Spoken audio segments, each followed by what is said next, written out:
KDB. That beat is fire.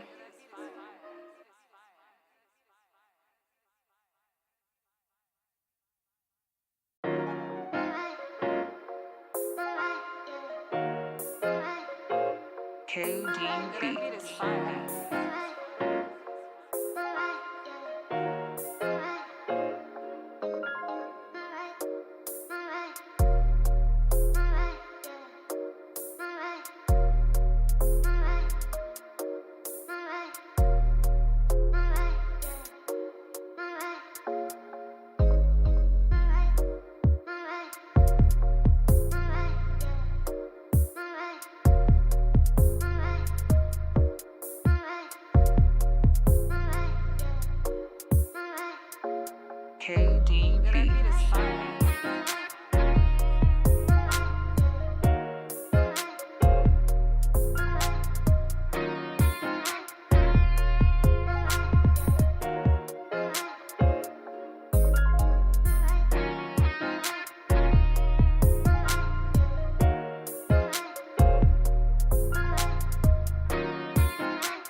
Beats Planet.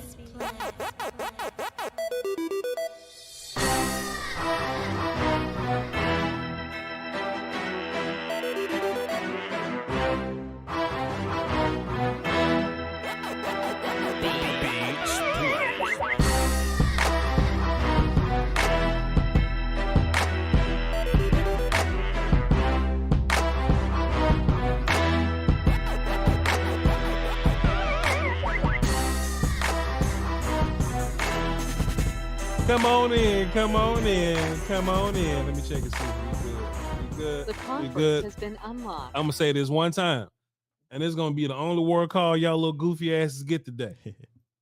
I'm not breaking furniture. I'm not. And I hope you enjoyed the sound of that word call, because you ain't getting another one. You ain't getting another one till the season come around, till we win again. You hear me? Draft season is upon us. And we got to wear it on the chin, and we got to deal with whatever we deal with. But let me tell you what I'm not about to do. I'm not about to be that other little goofy YouTuber, because it was the same time, same game. This time last year was still. I'm not about to be the YouTuber that come on here and talk crazy about my cohorts. I'm not about to talk crazy about my constituents, whether we agree or not. I'm not about to, create some type of further divide amongst my content creator co-workers or whatnot. Not going to be able to do it. I'm not going to break furniture. I'm not going to cuss and flip things over. I'm not going to throw things in my television. Everything in here costs money. A lot of it. I'll get a Don DeMarco on that. Don DeMarco. You know what I'm saying? I'm just not going to be in the place where I'm going to cut this camera on, and I'm not going to cut this microphone on, you know what I'm saying? And I'm not going to embarrass myself for y'all's entertainment. If I can't entertain y'all with quality football conversation, if I can't entertain y'all with an honest discussion, with real nuance, you can go. You can go. It was a lot of y'all in the chat yesterday, man. I saw a lot of you. I remember your name. I remember your profile pic. I can come up here and I can be like, Dak should have played better. Dak played bad. This was an ugly loss. Defense was the only unit that I'm proud of. I can come out and say that, and I still see people that just want to feed into, well, Voch, I need you to be more mad than this, right? Voch, I need you to say more goofy shit than this. Voch, I need you to be more over the edge than this, or you bullshitting. You can go. You can go. Hey, look, I am blessed to say me and Will Steele. We don't get paid by the view no more. You know what I'm saying? So if I'm not breaking enough furniture for you, if I'm not supporting Cooper Rush enough, if I'm not hitting you with weird takes that you subscribe to that I don't necessarily subscribe to, I holler at you. You know what I'm saying? I'm gonna say what I feel. And if anything, you can trust that what I say comes from an honest place. I work for the volume now, right? And if anything, what'll get views, Will Steele, you know how the editing team do. You know how they do. If anything will get views, I can come up here and I can slander my Cowboys beyond what I really feel like for 40 minutes. The editing team will chop it up and we'll get views out the wazoo. I could do that. I could, right? I could record me throwing something at this TV that costs good. I can rip Phil Collins down with all kind of Why the Dak Prescott and rip Phil Collins? I could, Will Steele. But that ain't my show. That ain't my show, Playboy. That'll be phony in me. That'll be trash in me. Not gonna do it. Now, what we gonna get from the show today? Am I gonna tell you that Dak Prescott played badly? Yes. Are we gonna talk about other reasons why we got all week to talk? We actually got till September to talk about this, about all the things that could have been, you know what I'm saying, a little different. We'll cross that road, we get there, right? But for the most part, this will be a Dak didn't do enough day. For the most part, I'm gonna let y'all call in. Voch, we gonna trade Dak? No. Because a lot of y'all goofy ass want to be out here. Yo, Dak, how many first round picks you think we can get for Dak? If you can get some first for a quarterback, don't trade him. You know what I'm saying? So let's just get rid of that whole thought. Dak Prescott's gonna be your quarterback. Many things can be true at the same time, though. Dak played terribly yesterday. But you ain't doing this with nobody else. So you might as well, you know what I'm saying? You might as well get acclimated. You might as well, you know what I mean, get comfy. Now, over these next few weeks, we're going to talk about how you can win with Dak or other ways you can win with Dak, how you can improve things around Dak so you can win with him. We'll talk about that over the next few weeks. But today, Dak ain't doing enough. Dak ain't doing enough yesterday. Dak got smoked by your 49ers defense. It is what it is. Respect to the 49ers defense. We all felt like the 49ers defense was good, but there was a little part of me. That was like, man, that's David Blau over there. Yeah, man, that's Jared Stidham, man. We can, that mother Colt McCoy ain't mother, man. Yeah, we could beat this. We could put. There was a part of me that was saying that. You know what I mean? But you weren't lying though. We just didn't attempt to do those things that those other teams did. We were capable enough to beat them dudes, Will Steele. We just did not. We were capable enough. It was just too many bullet holes in our shoe. We just shot ourselves in the foot. We made mistakes. Dak didn't see things. We'll talk about the coordinator one day, not today. We may talk about the coordinator. We'll talk about the coordinator one day. You know what I'm saying? But for the most part, foe. Even if it was situations where, well, damn, Tony got hurt. Besides CeeDee Lamb, your best offensive player, in which it looked like we was about to feature him that day, it looked like Zeke just wasn't about to get a whole bunch of work that day. It looked like Zeke had a play just so he can get that Zeke started today. All right, Tony, come on in. You know what I mean? That's how it looked for the most part. He had 8 touches before he got hurt. 100%. Once Tony got hurt, now it was a situation like, all right, Dak, this is definitely a time to see if you can do it. This is definitely a time to see if you can put things on your shoulder and put things on your back. You know what I'm saying? People about to cut the stream off when I say this, Will Steele. People about to cut the stream off when I say this, but ooh, fuck y'all. Listen, Dak is still, fuck y'all.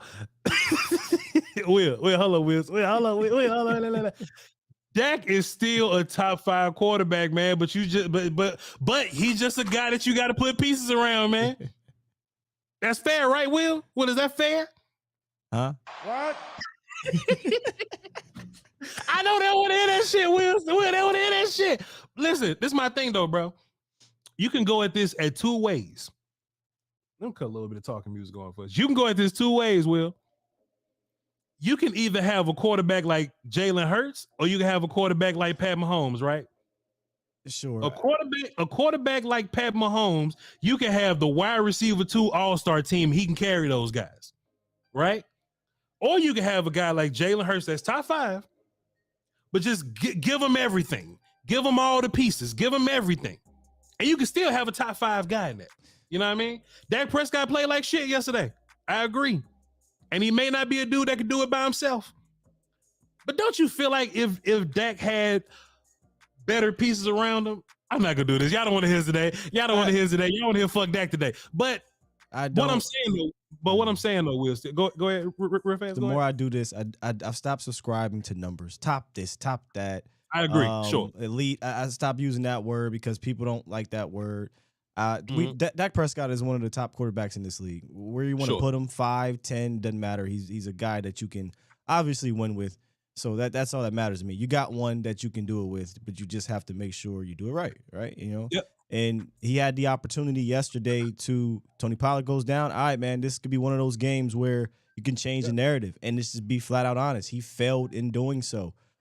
He had opportunities throughout that game. And you saw him kind of clinch up a little bit, which is weird because just last week he didn't clinch up in that game. So I wonder if the preparation, which seemed to be more deliberate in against Tampa, wasn't the same against San Fran. Does San Fran kind of have their number? D'Amico Ryan, shout out to 49er fans. D'Amico Ryan is fantastic. I gave him a ton of credit this morning. I think his scheme can translate wherever he goes. He's just that good. But Niners defense got great linebackers. They played it well. I feel like they sat on things. And Dak's got to be able to, I've said this many times to you, Voch, overcome it.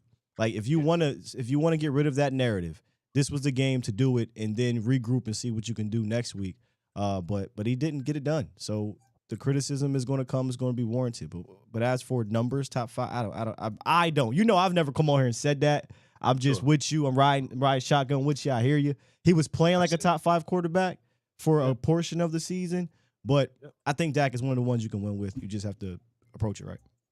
And I said I wasn't gonna say Josh Allen name here. I said I wasn't gonna say Joe Burrow name, but guys like that, or just doing different comparisons or things like that. We got plenty of time to compare Dak to other quarterbacks in the playoffs and things like that. But the one thing I did want to do, when we had people here watching, was I want to give you credit, Will, still, because if I've changed my stance on anything, like if I've wavered on anything, right, I have kind of wavered on this idea of and not too much, just like hear me out, of Dak elevating the shit out of everybody. I do think Dak elevates people. Noah Brown as a wide receiver 2 happens nowhere else. You know what I'm saying? I do think Dak elevates Dalton Schultz. I think T.Y. Hilton is a guy that, we don't know what he'll be doing with other people, but Dak kind of brings those guys up. You know what I mean? We're only saying Jake Ferguson's name and not like Jeff Swain or something. Like Jake Ferguson's talented for sure, but I just do think to an extent Dak does elevate players. But when you're in the playoffs versus San Francisco, we know who San Francisco is, right? You're gonna need more than, all right, Dak just elevates somebody, right? Or just Dak. Oh, Dak is elevating Noah Brown. You need more than that. You know what I'm saying? So this is where I give you credit, Will. Still, I used to be the guy to be like, fuck it. Give me Simi Fehoko, and we gonna run it. You know what I mean? Dak is the guy. Give me Simi Fehoko and let's run it. If I've wavered on anything, Will, still, if I've wavered on anything, I'll go, when you get to the postseason, we need more dudes, right? The offensive line could be 32nd in pass rush win rate, and Dak can only get sacked, like 18 sometimes, whatever. That's cool. But when you get to this level of the playoffs, you need dudes, right? We move on from Amari Cooper. Everybody's pissed off that we move on from Amari Cooper. And the only move that we use to mitigate that is drafting a dude that lined up at corner, Jalen Tolbert. That's the only move that we use to mitigate the loss of Amari Cooper. And then right before trade deadline, right before we try to do something, it would have been fantastic to have Jerry Jeudy, to have one of those wide receivers coming in. So we settle for T.Y. Hilton in week 15 or so. Dak Prescott can elevate the shit out of Noah Brown, or we wouldn't even be seeing Noah Brown. But when we get to this level, we need dudes, Will, still. Amari Cooper would have been fantastic yesterday, man. Amari Cooper would have been nice as shit to have yesterday, but we ain't have him. We had Noah Brown at goddamn wide receiver 2 or whatever. 49ers, right? Look at what they did. Christian McCaffrey, they go and get Christian McCaffrey, bro. They ain't need Christian McCaffrey, but they go and get Christian McCaffrey. Christian McCaffrey, he get hurt, they still got a guy like Elijah Mitchell. Cool. If Tony's our guy, Tony's our second running back for some reason, Tony get hurt, we ain't got a second running back plan that we feel great about. You know what I'm saying? Well, so it'd have been nice if they let Davis get a little carries, but whatever. It would have been fantastic, but you know how it go. It would have been fantastic to see Malik Davis get some carries, but they weren't gonna do that. They was gonna let Zeke go out on the shield. In the regular season, Dak does fine with this, man. Dak does fine with what you give him, regular season. But this hump that we trying to get over, this playoff hump that you trying to get over, man, you need more dudes, bro. You need more dudes. Dak is not able to just roll out versus the best defense in the league and do it with Noah Brown, Zeke, Gallup, T.Y. Hilton. You know what I'm saying? And Kellen Moore. He's not. Dak is not that guy. If I've wavered on anything, Dak is not the guy to do that by himself. He's not the guy to do that by himself. But regardless of that, Dak had to play better yesterday, man. Dak could have did it yesterday. Yep. Dak could have did it yesterday. He just did not. He didn't see things well at all. He threw the ball to the other team 2 times. Dak looked a bit skittish. Dak held the ball. Dak ran around and caused a little holding call for what's the name there. It got bad. You know what I'm saying? I don't want to be the guy that comes out here and blames Kevontae Turner because he ran directly into a defender. That's one play. That's one play. I don't want to get mad at Diggs because Diggs could have hit George Kittle in the mouth and knocked the ball loose, but he dodged him. Or Diggs dropped the interception. That's only 2 plays. You know what I mean? I don't want to be mad at Anthony Barr because what's his name? Brandon Ayuk got a little. That's one play, bro. Dak had many opportunities because the defense did their job, right? It was like 6-3 or something like that. Then it was 6-6. Then it was 9-3. Like 49ers never ran away with this thing. They never ran away with this thing. When the game was tied, Dak had a chance. When the 49ers was up by 4, Dak had a chance. When the 49ers was up by 7, Dak had a chance. But Dak never outplayed that. He never outplayed Kellen's coaching. He never outplayed Noah Brown being wide receiver 2. CeeDee Lamb did great, but he didn't outplay Noah Brown being wide receiver 2. He didn't outplay Zeke looking Antoine in the chat. I don't want to say nothing about Zeke, but Dak didn't outplay those. And that's where the L came from. Defense fantastic, but we didn't get enough from 4, bro. We didn't get enough from 4. Will, did you have any thoughts, man? What did you get? Well, as you were talking about certain plays, I said, well, let me write down, because .com does this after every game. Don't forget these 5 plays. You talked about the Diggs dropped INT. That's one of them. And also the Diggs not tackling Kittle. I think if he tackles Kittle on that bobble catch, it's incomplete. Maybe if he runs directly into Kittle, he's fine, but he moves out the way. Things change, right? I think the second interception more than the first one because you were in the red zone and it was 2nd and 2, which the other play, which would be play number 1, 2, 3, 4, 5. Yeah, play number 4 was Tony Pollard's injury because after that, it's 2nd and 2. They go empty, and I put this on Twitter. They run kind of a mirror route concept, and they put CeeDee Lamb in the slide, and he's supposed to sit down in the hole. He sits down, but shout out to Ward. He passed off Schultz and broke on the ball, got the interception. And then Turpin, as you were talking about Turpin not staying outside. I don't know why I cut back in. That would have tied the ball game up. But those would be the 5 plays. I mean, a lot of plays stand out, but those would be the 5 plays that I thought of off the top of my head. Diggs, no INT, not tackling Kittle, the 2nd interception, TP getting hurt, and the Turpin. Yeah. And honestly, man, you just sent me the film for the offense or whatnot. I'm gonna get a better look at it, and we're all gonna get a I would say a rested look at it. You know what I'm saying? Just a more of a non-emotional rested look at things like that. But at the end of the day, couldn't get it done, man. Couldn't get it done. It is what it is. We got a long off season to talk about off season moves. You know what I mean? So we ain't got to rush to get into that. We ain't got to rush to get into free agency or nothing like that. Not that anything's gonna happen in fucking free agency. But we got a long way to go about it. But the one thing that I really wanted to get out in front of everybody, man, is I just wanted to give you credit, Will Steele, because that was your point that you've always made to me, man. Like, hey, man, it'll just be nice to have better dudes. We always talk about better dudes. It'll just be nice to have a better dude right there to really go for it.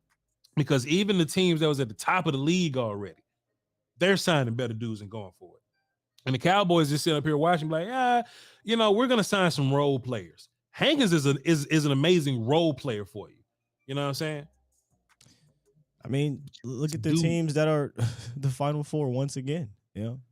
Kansas City, right after they lost the Super Bowl, they said, nope, we ain't doing this again. Trade a first-round pick, draft this lineman, go sign this guy. They revamped the O-line. They get rid of, what's his name, Hill, and they say, we got to add some guys in here. Give me Juju, MVS, trade for Tony, and we still got one of the best play callers in the league. And then before that, they still were making those type of moves. And look over at San Fran. We're doing well, but let's go get Christian McCaffrey. And they've made similar moves before in the past. And then the Bengals. I used the Bengals as an example last year. Once Brown, the owner, decided to step back, Mike Brown, and allowed his front office to go out and spend some money, they revamped their whole team. And then obviously they plant their rookie quarterback in the middle of that. And by his third season now, he's set back-to-back AFC Championship game. So all 3 of these franchises did not just sit on their hands and sign. This is no joke. I'm not making this up. James Washington, Dante Fowler, and Ryan Nall. Yeah. That was the offseason moves. That's all I'm saying. I know. Yeah. I know. So, One thing before we move on to the The phones, conference has been locked. because we just gonna let y'all get y'all thoughts off today. Somebody, I forgot who it says. I forgot who said it. It was like Voch is no better than the national media. Can't admit when they wrong. Will, see what I'm saying? yeah, Will, see what I'm talking about? those people you can't get through. Will, see what I'm talking about? Will, you see what I'm saying? Oh, Voch never say nothing bad about Dak. Will. They want you to break the TV and I'm not cuss and breaking my scream, TV. and so you can go viral. Will still, my TV costs money, and I mounted it to the wall myself, and I'm very proud of it. I'm not breaking that goddamn TV. Fuck off. they not finna buy me one neither. I'm gonna be able to do it. Hey man, look, I just understand this is a very emotional time for a lot of Cowboy fans, and I'm not here to make nobody happy. I understand I'm not gonna make everybody happy, bro. You know what I'm saying? Like if you wanna hear my thoughts, then hang around. If not, then draft season's coming up soon. You can come back for draft season. My man said this perfectly. There's been people that have been waiting 12 months for the last 24 hours. Wow, who said that? Joe Yikes. That's fire. Yep, that's fire. God damn. No matter how good or how this, no matter how many. This is what they were waiting for. They didn't really care too much about what's going on. Which, as content creators and we do a show every day, I always say live week to week because that's the league in general. You know what I'm saying? Mm-hmm. But those people, they'll just wait. They'll wait for the shoe to drop, and then boom, here we are. I couldn't wait for this. Yeah. Cedar Shake says hard disagree, Voch. We don't need more dudes. We need a dude at quarterback who doesn't throw two dumb picks. I agree. We don't. I agree. We don't need two dumb picks. But Will said, do you agree that we don't need more dudes? You listen. I'm just asking because I hate to say this because I'm a fan, right? But I wear these three hats. Before the season, I thought this team's ceiling was the NFC Championship game.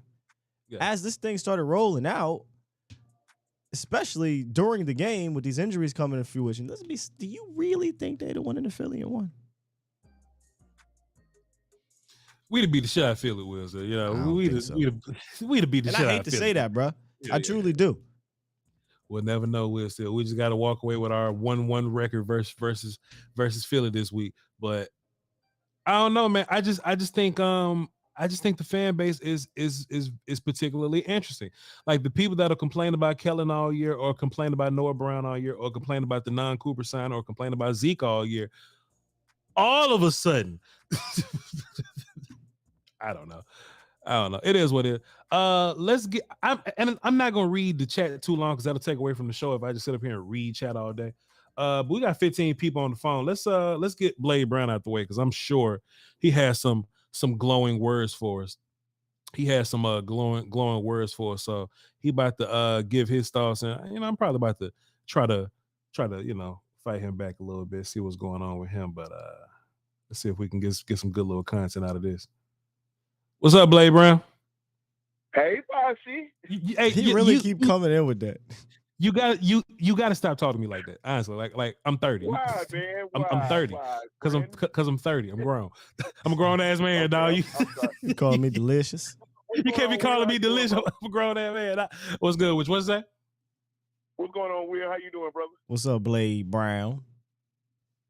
Well, let me ask y'all a question, man. I don't want to answer a question. Seriously. I don't want to answer a question. Seriously. I don't want to answer. Just ask you a Cowboy. You the top dog with the Cowboys, YouTubers, and all that good stuff. You are. I ain't I shit. give you your flowers. You are. You on top of your shit. I'm just vibes. So let me ask you a question. Seriously, why with 17 interceptions in 14 games, why are y'all still giving this man a pass? Oh wow. What you mean? He must have literally just called in. Yeah, 17 interceptions in 14 games, bro. Come on now. What you talking about? Let's do it for him, Voch. Dak Prescott was all right. Here we go, Blake. Dak Prescott was terrible yesterday. He played bad. He had chances to overcome, things that went on around him. He didn't get it done. He essentially, the word that everyone likes to use, choked at that moment. Your turn, Voch. I'm not gonna repeat myself. His ass should have been here when I said it the first time. All right, we just forget him. He should have been here when I said it the first time. My thing is, you know what time we go live? What? You don't know what you're gonna get from Dak. I'm just sorry you don't. You don't know what you're going to get from him. And for y'all to sit up here and keep on trying to, well, he need more weapons. No, bro. This is a different You conversation. can name 7 quarterbacks who won't have that many weapons as he got Name right them. now. Name them. Name them. Who has Name half them. the weapons Name that them. he have Name right them. now. Name them. Huh? Name them. You want me to name one of them? Name No, he said no. seven. Name all of them. You said there's so many quarterbacks that ain't got weapons. So Name 7 quarterbacks with no weapons that have been in the NFC Championship game this year. Name them. Or last year. Name all these winning playoff quarterbacks that ain't got no weapons. Please name them. No. I'm saying that hasn't thrown that many interceptions. That's what I'm saying. Oh, I mean, Now, you can. Josh Allen led the league in turnovers. Hey, name them. Go Matt ahead, Stafford Blade Brown. led the Name league them. in interceptions last year. Name them, Blade Brown. Go ahead, You want name me them. Name them. okay. One, Lamar. Not in the playoffs. Go He ahead. never had a number 1 wide receiver. I've never seen him throw 17 interceptions. Not in the playoffs. He only got one playoff win, I believe. Go ahead. Oh my God. I ain't lying. I'm just saying. We just going with the 17 interceptions. We going. Okay, but 17 name interceptions. them. Name them, Blade Brown. You so bad at this. Okay, let me go down the list. Aaron Rodgers. Aaron Rodgers, what? Playoffs? Go ahead, sir. He's never threw no 17 interceptions. Playoffs, sir. Go ahead. I'm saying interceptions, brother. That's what I'm saying. I'm just trying to find all these fantastic quarterbacks that just don't need weapons. That just but go ahead, sir. These fantastic quarterbacks that hold on, listen. These fantastic quarterbacks. If you don't need weapons, That's what you just said, Blake. You so bad at this. You so terrible. Part. You so goddamn The only terrible at thing this. consistent about Dak Prescott You so goddamn terrible. that he's inconsistent. You so goddamn You know that, terrible. and I know that. You so goddamn He's terrible an at this. inconsistent player, bro. I don't want you to don't know stop when naming you're gonna get quarterbacks. Keep a going. touchdown. I don't want you to stop naming quarterbacks though. Keep going. That's throwing 17 interceptions in a year. I don't want you to They stop. haven't I don't want. thrown 17? No, sir. You're moving. You're moving the goalposts again. You're moving the goalposts I'm not again. moving no No. You're moving the goalposts again. You said throw a lot of interceptions.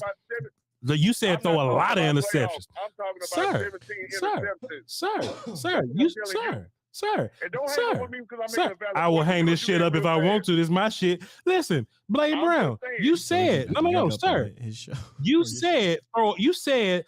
said there are many quarterbacks that don't have help at wide receiver that throw a lot of interceptions. That's that they got a high number in interceptions. That's what you said, Blade Brown. No, that is not You what ain't I say said. 17. You just added 17. You just said This is what I'm 17. saying. This is what I'm telling you. We'll still I stick you, by the ain't way. named Go one ahead. Quarterback this year, This who year. has This year. less weapons, who's thrown that many interceptions this year, brother.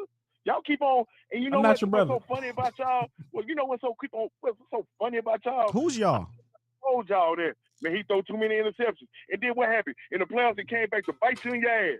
Like y'all talking, oh, you got the number 1 offense. We got the number 1 offense. We did. Y'all kept on throwing that back at me. We But at the did. end of the day, them interceptions mean But they a lot. did. But they Same shit you did, do in Blade regular Brown. season. But they what? Huh? But they did have the number 1 offense, Blade Brown. Why does that upset But you, no sir? one, why? Who's excusing the interceptions in this game though? But listen, Blade Brown. Why does that upset you though? Nobody. I just hate the fact that, you know what, I hear where I stay out. Like I said, Well, quit hating your whole life. What the fuck and- wrong and- with you, and- dog? and- Quit and- being a hold on, goddamn hold on. hater. That's your first I'm problem. not trying to make it a racial thing, but at the end of the day, Racist. just because he's a black quarterback don't mean nobody got to sit up there and say, okay, well, What the? Who the fuck said that? Blade Brown, you a god. Boy, you a goddamn. What kind of reverse race? What kind Boy, of what is our nation? What the hell going reverse on? psychology racism stuff is this? What in the Brown versus Board of Education going on? Hold on. I'm not talking about you. I'm talking about this is what I get out here. I don't speak for them. I don't know them people. You call my show. What Call they is show. happening here, bro? I've heard Jalen Hurts get criticized until this year. Is it because he's black? What I get out here. Y'all people make so many excuses for this dude when he's been terrible. Who the fuck is y'all? Who is y'all? See, people call in here and speak for everybody else. Speak to Out us. here in Arlington, Texas. I don't know them. Cowboy Nation out here in Arlington, Texas. I don't know them. And it makes what? I don't You know don't them. What? Oh my God! Well, I guarantee when you Call listen they to show. other they gonna say the same damn thing. Call they Y'all fucking make excuses show. for this dude. Call they show. I don't understand. Call they show. Yeah, I'm only accountable for what I say. Call they show. Hey, Uncle Ruckus, we gonna have to chill I'm out, man. calling your show. I'm just This motherfucker say, Voch, I hate when black people throw the football. Yeah, call the Philly show and talk about this nonsense here about the black quarterback. I really want to play y'all again, man. I'm so disappointed. I was really pulling for y'all. I want you to name another quarterback that got a lot of interceptions, not a bunch of wide receiver options, but they go to the playoffs. But they can't be black or mixed. They got to be full black or Indian. You push the goalpost back. Tony Romo like almost black. He got like a fifth black in him. Mike McDaniel's black. Romo? Mike McDaniel's black. He's a black coach. He kind of black. He like got 10%. What black. I'm telling you is, bro, I feel like because of the color of his skin, Will Steele Italian. Cowboy fans give that man an excuse. I'm sorry. Oh my God! Listen, it's literally that's my point though. But listen, it's literally the opposite. If he was Caucasian, y'all be ready to get his ass up. If he was what? What? If he was what? Bro, If he was what? Bro, you gotta do something about this dude, bro. Pause. Get his ass out of there. Pause. Are you kidding me right now? Pause. They trying to get Dak up out of here. What are you talking about? I'm saying if he was a Caucasian guy, Pause. It's Caucasian. Black Cowboy fans, y'all ready to get his butt up out of here. Pause. Bro, there's so many black Cowboy fans that don't like Dak Prescott. But see, the problem is you only come in and dip your toes in Cowboys, fandom because you think you live in Dallas. You know all Cowboy fans. Dog, we are the pulse of the nation. We know the real Cowboy fans. You don't. So stick You know to 5 people in your neighborhood. Yeah, like what are you talking about? And they all racist. You taking your 5 black people you know in your neighborhood that like Dak Prescott to stick up for him, and you putting it on the entire Cowboy nation? Come on, man. Blade Brown, catch this fade and be out. Martin Luther King did not march for this. Bullshit. Bob Cousy did not march for this. He wanted everybody to be fair. He whether creed, color, or whatever. And guess what? Marcus Garvey would be damned if he was able to hear this phone call. If it like I said, Huey Newton would be ashamed if he heard this phone call. Say what? Tupac Shakur would be ashamed to hear this phone call. No, he wouldn't. The Tupac Shakur would be fair if he was garbage. W.E.B. Du Bois would be pissed if he heard this phone call. I'm sorry. How many games he done talked out with them in the Madam C.J. Walker would be ashamed of this phone call. Harriet Tubman would be ashamed of this phone call. I just feel like the black Cowboy fan around here. What in the integration? This dude passes out here because of the color of his skin. How much is gonna cost to turn one of them white only pies? Because I can bring that set up to any of these Cowboy fans right here of my color, and guess what? Into pies. No, the most important thing for the quarterback got to do is not turn over the ball, bro. Yep. And he doing it. He did it too much. But Blade Brown disagree with the funny thing is he's arguing with himself. You peep that? He's arguing with He's himself. so emotional with himself right now. I'm not even talking to him. Because we don't disagree with turnovers or not. And I live.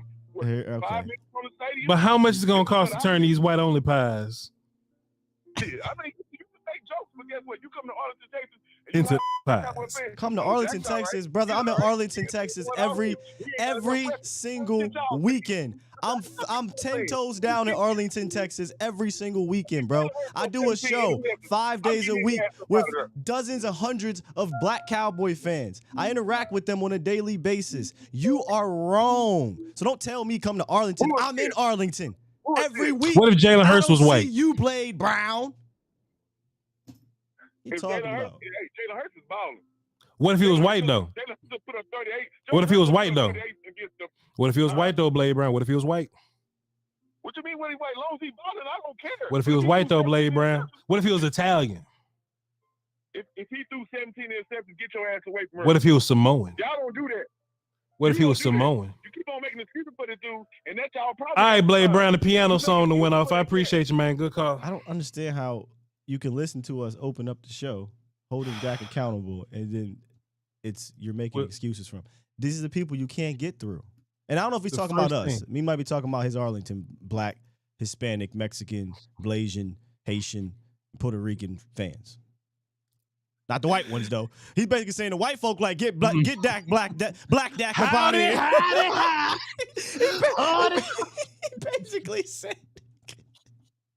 Boy, I can't stand. I'm not getting canceled today, Will Steele. I was about to go there, Will Steele. We're not getting canceled today. You know what? Yeah, Those that's crack- not. That's a low hanging fruit that we can really. If this was any other show, we'd have went there. But I am not getting. I just Boy, got this job. That took us such a left turn. Will Steele, the first thing that we did, we came on here. We said, hey, listen, I'm not gonna break furniture, but Dak Prescott didn't do enough. Dak Prescott was bad. Dak Prescott did not carry this football team. Tony Pollard went down. Dak had his opportunity to say, I'm putting the team on his back, and he failed. The defense did enough to win you the game. The offense could have won. Dak couldn't do it for you. That's the first thing we said. But the second thing I said was, even after all that, people not going to hear me say that, and they're going to come up with their own shit. That is what it is. You did say that. Hey, he must have just jumped in on the conversation we were having about like off season and stuff. And that's the problem. What I tell you pre-show? I said, bro, ain't nobody trying to hear none of that. Today's about Dak, and you know, that's just how it is. Don't think the N-word didn't drop after a few of them interceptions, Voch. Shouts out to Nardo. All right, man, let's get to some calls that hopefully make a little sense. Change his name to Ruckus Brown. Ruckus Brown. Oh man, I gotta find Uncle Ruckus theme song. It definitely exists. We gonna work on it. Sister, that's that. Yeah, man. Boy, I better not catch you having dreams and shit. All right, here we go. Let's get Crow on the phone. What's up, Crow? Hey, what's up, man? What's up, Voch? What's good, brother? Turn your house down. Let me turn the TV down before you get on me about my TV. There you go, brother. Appreciate Alexa, you. Stop. There's no way. Sorry about that. I got a 9-month-old in here, and we got to play certain sounds for him to keep calm. He got the attitude, but gotcha. I had two things, bro. Mm-hmm. I had two things. The first one is I watched that game, and Dak didn't look right after the first pick. After the first pick, it looked like it rattled him. The second pick, he was like, okay, I can't trust my receivers 100%. Mm-hmm. I don't think I know he was trying to get the ball to CD Lamb all game long. I know he was trying to spread the ball out because that's kind of Dak's style. But the one thing I've always noticed about Dak is he's been mad inconsistent since college. Because I didn't see him play in high school, but I think I saw him play in college. And even in college, he was very inconsistent. And he got his job through injury, and he did well that year. But after that, it was kind of like he kind of went back to the bench, or he was injured. So, I kind of expected that with Dak Prescott. The second thing is Kellen Moore seemed like he run the same similar plays that Scott Linehan used to run, and it's really frustrating because if you do it so much, people are gonna sit there and sit on your route. Or they going, okay, we know this is coming, so we're going to add an extra player and, an extra defender down here to get the ball out faster than that. And there was no variety in most of the plays that we ran. Mm-hmm. So my question to you is how can we fix the offense and make it to where Dak has more success? Dan Orlovsky getting cooked, by the way. Did you get the tweet? Yeah, I just looked. He getting his ass cooked. But look, he ain't just getting cooked by us. He getting cooked by some coaches. Yeah, So that's that. Who this is? Crow. Well, I think one thing that you could do to help is once upon a time the Cowboys had a wide receiver core to where they had like one of everything. You know what I mean? And I think like diversifying the wide receiver core help you. Like Noah Brown and Michael Gallup kind of the same dude. And, they're not the same as CeeDee Lamb, but they're like not drastically different from them. So if it's up to me, like go find a route runner, you know what I'm saying? Go find somebody that can get separation.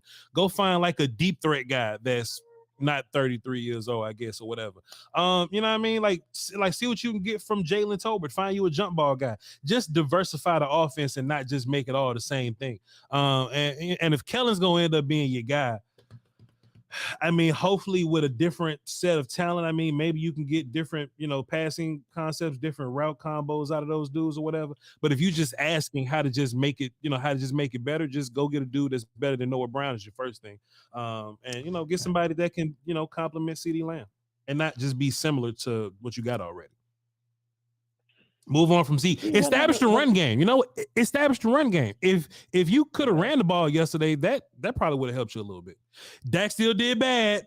Dak was terrible. Oh, Dak most loses the definitely game. did. Just be clear.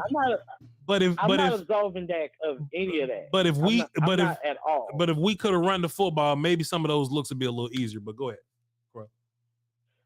I'm not absolving Dak of anything at all. I saw that the run game was struggling all night long. It was real frustrating to me, and I usually am like the most realist Cowboy fan I know.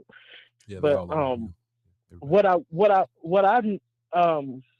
noticed, and this is years back, Michael Gallup was your jump ball guy. He was okay. I need 20 yards to get a first down. It's a jump ball. I'm going to Gallup. He's not the same dude no more.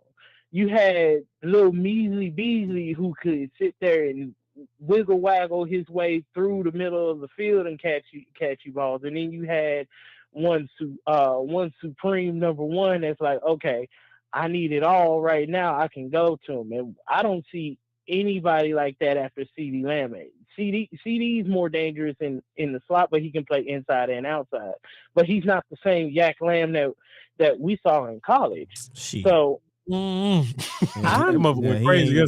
getting put in that situation. When he does, he shows up. We're just not featuring whenever we're asking CeeDee. Hold on, time. Like whenever we're asking CeeDee Lamb to be Yak Lamb, it's that same bubble. You know what I mean? Like we're not creating situations for Lamb to be Yak Lamb. Really, you know what I mean? Like Yak Lamb in college. Think about Yak Lamb in college.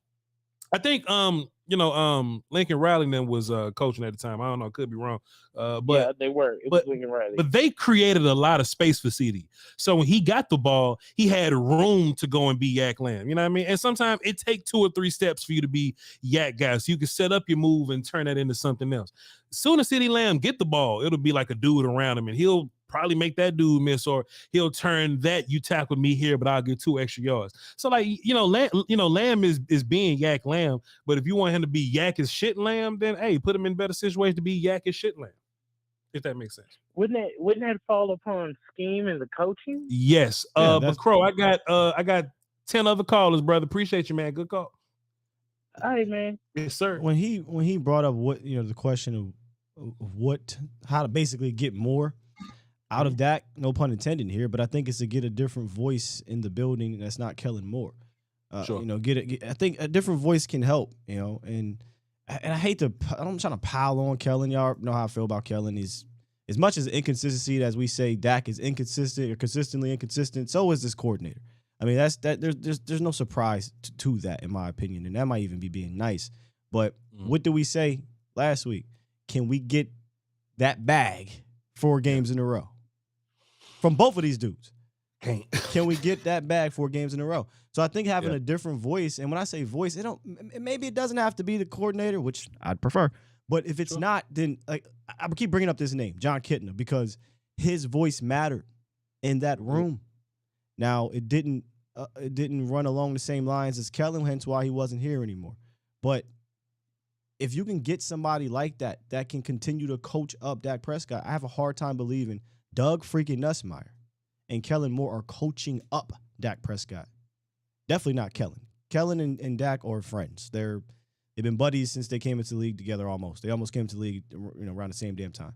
But and then obviously he was Dak's backup. Nuss doesn't have the skins on the wall. So who's really coaching up Dak Prescott? So get somebody in here to change it up. It worked for a ton of quarterbacks. Brian Daboll made Jones look competent. He helped out Josh Allen. Josh Allen loses Daboll, gets knocked out in the second round, leads the league in turnovers. Andy Reid, what he did with Alex Smith and all the other quarterbacks.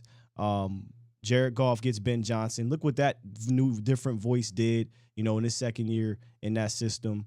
I mean, you can name them all where these quarterbacks get different voices and it helps, or different coordinators and it helps kind of take their game to another level. Hell, Drew Brees and Sean Payton. I think something that's helping Daniel Jones with Dayball or whatever. I mean, and Daniel Jones is Daniel Jones. He's gonna run out of magic points at some point, but how drastically they cut down on the turnovers and fumbles. You know what I'm saying? Fumbles and picks with him.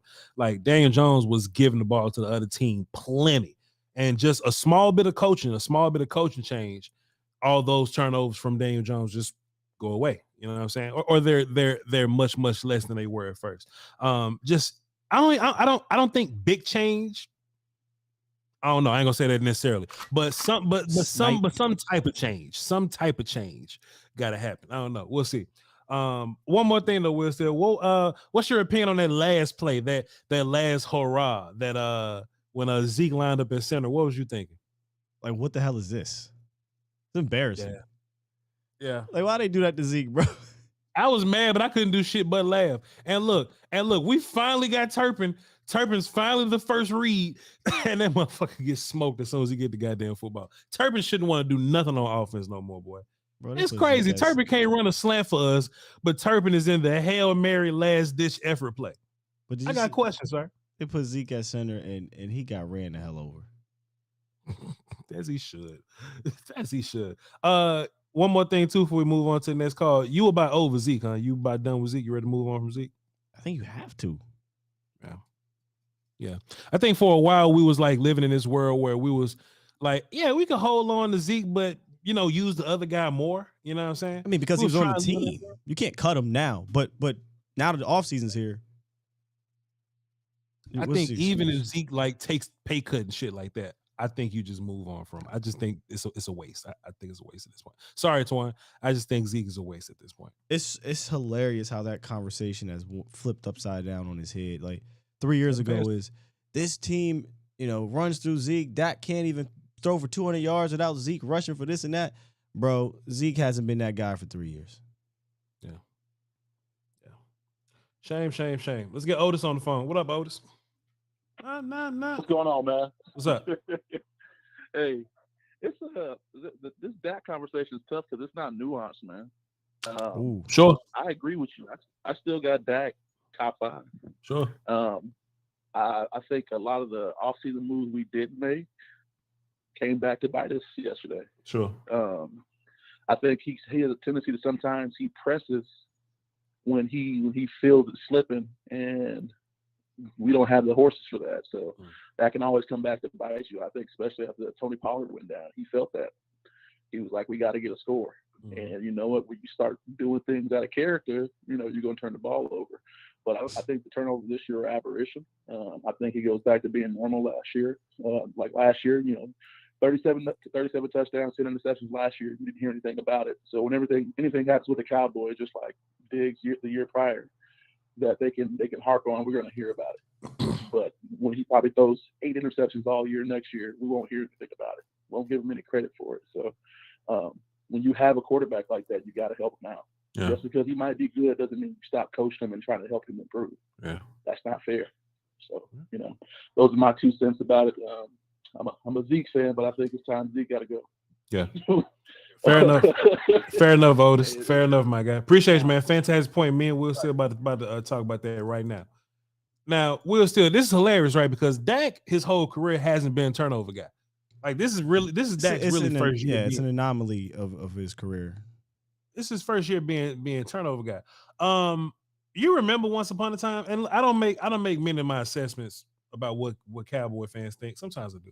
But once upon a time, I feel like the vibe of the nation was I would love for Dak to be more aggressive. And I'll live with turnovers if Dak was a little more aggressive. You remember that, Wilson? 100% was the conversation. But when people get what they ask for sometimes, they don't like how it tastes. Because they don't know what they want. they don't know what they want. Man, it's I don't know, man. I just remember like just having this fight with Dak. I just remember when Dak was safe with the football. I remember when Dak would rather take a sack than to throw the ball to the other team. And they was like, Voch, you got to give him a chance, though, Voch. I think it was 2018. Yeah, 2018, he had like 50-something sacks that year. People get mad because he was taking sacks. And that was probably at the height of the be aggressive, I don't care if you throw interception guy. And that's what he started doing this year with less weapons around him and a stale, scheme. And this is what you get. But yeah, I would like to see him obviously not throw interceptions next year. The one thing and the problem, what sucks is that because of the interceptions, the fact that he took care of the ball from a fumbling standpoint got overshadowed. Last year, he led the league in actual fumbles. This year, I think he had like 1 or 2. I mean, the one they're going to credit him against the Titans, but I think he might have had like 1 or 2 fumbles this year, which was great compared to what he was doing. But it's the interceptions that took an uptick. Trey Fargo, in which me and him have disagreed for the past few weeks so far. Really, he says turnovers are in his DNA. That's when's that been the case? Besides this year, when have you seen just a gang of turnovers from Dak Prescott? I think y'all his career high. there was is like not 13. enough. There's not enough room in the jail for all this prisoner of the moment talk that's been going on in Cowboy Nation. But like they letting people go. They letting people go. It's so much damn. It just ain't no room. It's too much prisoner of the moment going right now. Yellow Jesus says Voch always attack fans after an L. They attack me, sir. They attack me, sir. I mind my business. I appreciate y'all for being here, though. I appreciate y'all for coming through, but you know what I mean? I'm just simply defending myself. Antoine, what's up, man? Man, listen, y'all boys ain't checking me today. What's going on, Scott? What's going on, Voch? What's good with you, man? You know what I mean? You know, we love you, man, and we try to be sensitive when we talk about 21, man. So like, don't think we're attacking nobody, you know what I mean? We just respect you, you know? But you gotta go. Hey, Scott, let me fix that now. I said at the time the offset ran through Zeke. Obviously it's not that no more. Yeah. But this Kellen Moore shit, man, I'm confused with him, bro. Yeah. Last week he called an amazing game. Yeah. This week he Jekyll and Hyde us. So that's crazy. But this defense, man, I'm more upset. We let the defense down, man. Marcus Lawrence and Michael Parsons. Yeah. Man, them boys played out of their mind yesterday, man. And we let them down. Yep. Yeah, they sick. That's what I got. I agree, man. And listen, Twan, crazy part about it is, and I haven't said this all year because I'm superstitious and Will still has made me superstitious, but D-Law stayed healthy all year, bro. Like he was hurt, but he played all year, man. Shouts out to that dude for just hanging it. And I hate that we couldn't get that done for him. For the day that, Mike and them had, I hate we could. Van Der Esch and them also went crazy. I hate that we couldn't get it done for them. I agree, man. We had a fantastic day on defense, and Dak just wasted that. Dak and company wasted this fantastic defensive day for us. So, that is what that is. I will say if Dak lost the game yesterday, but next year we still gonna win 10 plus games next year. Of course, it'll be 10 plus games. Oh, but Antoine, that's but look, double digit wins in a playoff appearance. That's a terrible season, sir. We all know how they act. We all know what they think, Twan. Appreciate you, my guy. It is what it is, man. Try again next time. It is what it is. Appreciate you, man. Yes, sir.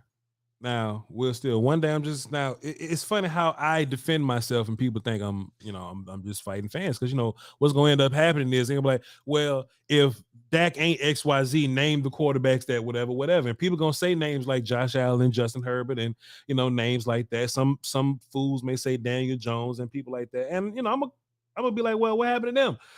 You know what I mean? Respectfully, what happened to them? And it's just going to reset the conversation. Then they're going to be like, oh, Voch, you salty, or Voch, you attacking us.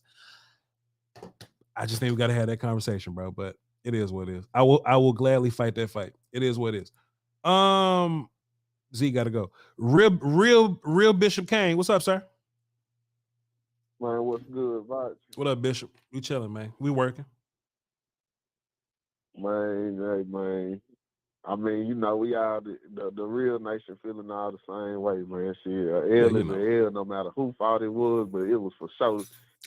Dak and Kellen, man. Like, it's like, bro, for one, bro, to me, bro, Dak will never respect Kellen, bro. He could never really just coach Dak, bro. Yeah. So get him up out of here. Like, that's his peer. That's not his mentor. Yeah. You know what I'm saying? Sure. That's a peer. That's somebody whose job you took.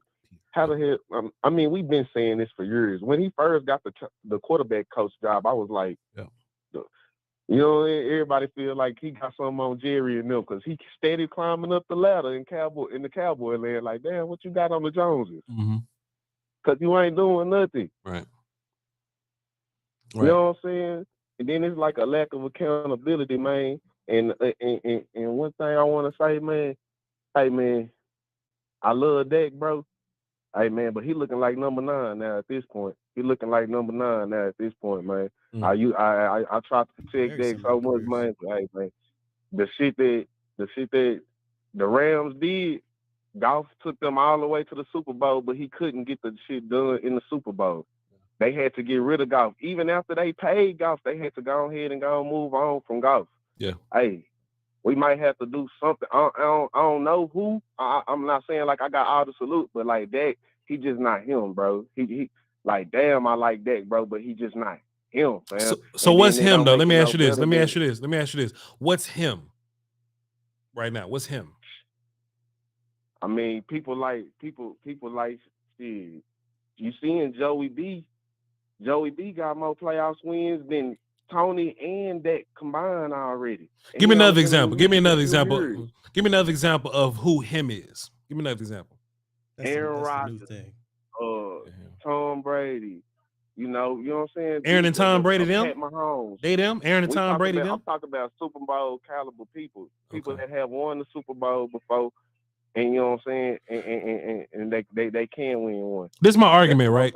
This is my argument. When people have this conversation about what Dak is not, right? And I go, okay, well, give me like compare for me, right? Give me somebody to compare for, right? And they'll always give me those names. They'll always put Dak in the names with those guys, right? I feel like if Dak is what people think that he is, then you'll be compared, Dak to like Davis Mills or something like that. You know what I'm saying? Like Dak lost in the division round of the playoffs at the 13 wins. Right. You know what I'm saying? And he had a shitty day on offense versus the number one defense in the league. You understand what I'm saying? I agree with that, but all I'm saying is, bro, you gotta overcome that, cause the two picks he threw, one was a lazy route by Gallup and lack of arm strength or something, cause that shit was just floating in the earth. The second one was double coverage, so that's a lack of IQ. So one is a lack of athleticism and one is a lack of IQ. The catch that CD Lamb caught, he had to stop for that catch. That's why it was a PI. His arm ain't. It's like, bro, man, I love Dak, man. I'm a Dak fan, but it's like, damn, we got to get over that hump eventually. Do you think? Like y'all said, I'm disappointed for the defense too. Do you really think Tom Brady and Aaron Rodgers better than Dak Prescott? I think Aaron Rodgers, not Tom Brady right now. Hell no. Okay, Tom Brady needs to retire. Okay, I got you. I got but I do think Aaron Rodgers on this team, he will be better than Dak Prescott. I'm not gonna lie to you, sir. That's crazy. I'm not gonna lie to you on that one. Yeah, Aaron Rodgers, because he white, huh? Yeah, I got you. Hell nah. I'm playing. I'm just. I'm just messing around with. By the way, to the other caller, man. Hey, man, I'm black and I'm from Dallas. I'm from Oak Cliff. Yeah. And I'm saying like, damn, and I'm a Dak fan, but hey, Dak gotta go now. Hey, that's what. Hey, so you can't say, hey, it's people saying it because he black. Nah, I'm saying it too. Hey, I'm from Dallas. Yep. I'm letting you know, hey, man, yeah. They tripping, bro. Cause we did this with Tony Romo before. It's like, damn, we gotta get us a ring, bro. And then we lost to the same team, the same way down there. Mm-hmm. Offense let us down 2 years in a row. Yeah. They gotta go. Yeah. McCarthy don't call the. It's messed up. When you look at when they show both the coaches on the field, and one coach looking at a play calling sheet, and one coach just watching the game like a fan. It's like, nah, we need somebody that's gonna call the play so they can be held accountable. You need to be held accountable. It's about accountability. They said heads was gonna roll last year, then no heads roll. It's about accountability. It's about accountability. Then your owner needs to hold accountability. Yeah, for sure. Right. Your general manager need to hold accountability. Appreciate you, Bishop. If you're gonna blow it up, blow the whole damn thing up. Yeah, 100%, man. Appreciate you. That's real Bishop Kane right there. And there's actually people in the chat that's saying that that Aaron Rodgers is better than Dak Prescott. I don't know what else to say, Will. Still, I mean, what are we talking about? Like, right this year? Did he have a better year? No, but I mean, this year, you know what I'm saying? I mean, I just look at what Aaron Rodgers is now, and Aaron Rodgers is like a guy that's almost forcing himself to retire. You know what I'm saying? Because he's not the dude that he once was. I mean, Aaron Rodgers in his prime, of course, like prime Aaron Rodgers last year. He was MVP. Yeah, that's for sure. But if we talking about like right now, like, do you think if that's what we want to talk about, whatever? But for those of you that have probably come in a little late, you know what I'm saying? I just implore everybody to hold on, I'm glitching a little bit. You good now? Yeah, it was though. Okay, cool. For everybody that came in a little late, because I understand, that this show go live at at 3:00, but some people just want to tap in at 4:30 and just feel like they heard everything. You know what I'm saying? We have held Dak accountable all show. We've said bad things, mean things about Dak Prescott all show. So if your ass showed up at 4:05, you know what I'm saying? Just fuck off. Just come on, get over yourself. Let's get DJ on the phone, see what he's talking about. What up, DJ? Hey, what's going on, guys? Coolin', my guy. All right. So, number one, you're gonna have to hear me out on this. Mm-hmm. There's an organizational standpoint, an organizational philosophy on the way that they're trying to build this team. And I've come up here and I've bloviated and I've defended and I have done everything I can with Dak Prescott. Yeah, I feel you, bro. But this is a realization maybe that I'm just going through. Maybe it's an overreaction to yesterday because it is still fresh. But how they're trying to build this team and just build it through the draft and slowly and truly the smart way to do it, but also be a championship caliber team. I don't know if Dak Prescott is the guy that can do that for you, because you cannot put enough help around Dak fast enough. And he is not, we can all agree that he is not the level of a Pat Mahomes. He is not the level of a Joe Burrow. Mm-hmm. And what people think Josh Allen is. And those are the only caliber guys in the league this year that would be able to do something of that nature. Yeah. And so unless we have a fundamental organizational change in their philosophy, there's no way that we can depend on Dak Prescott to do this.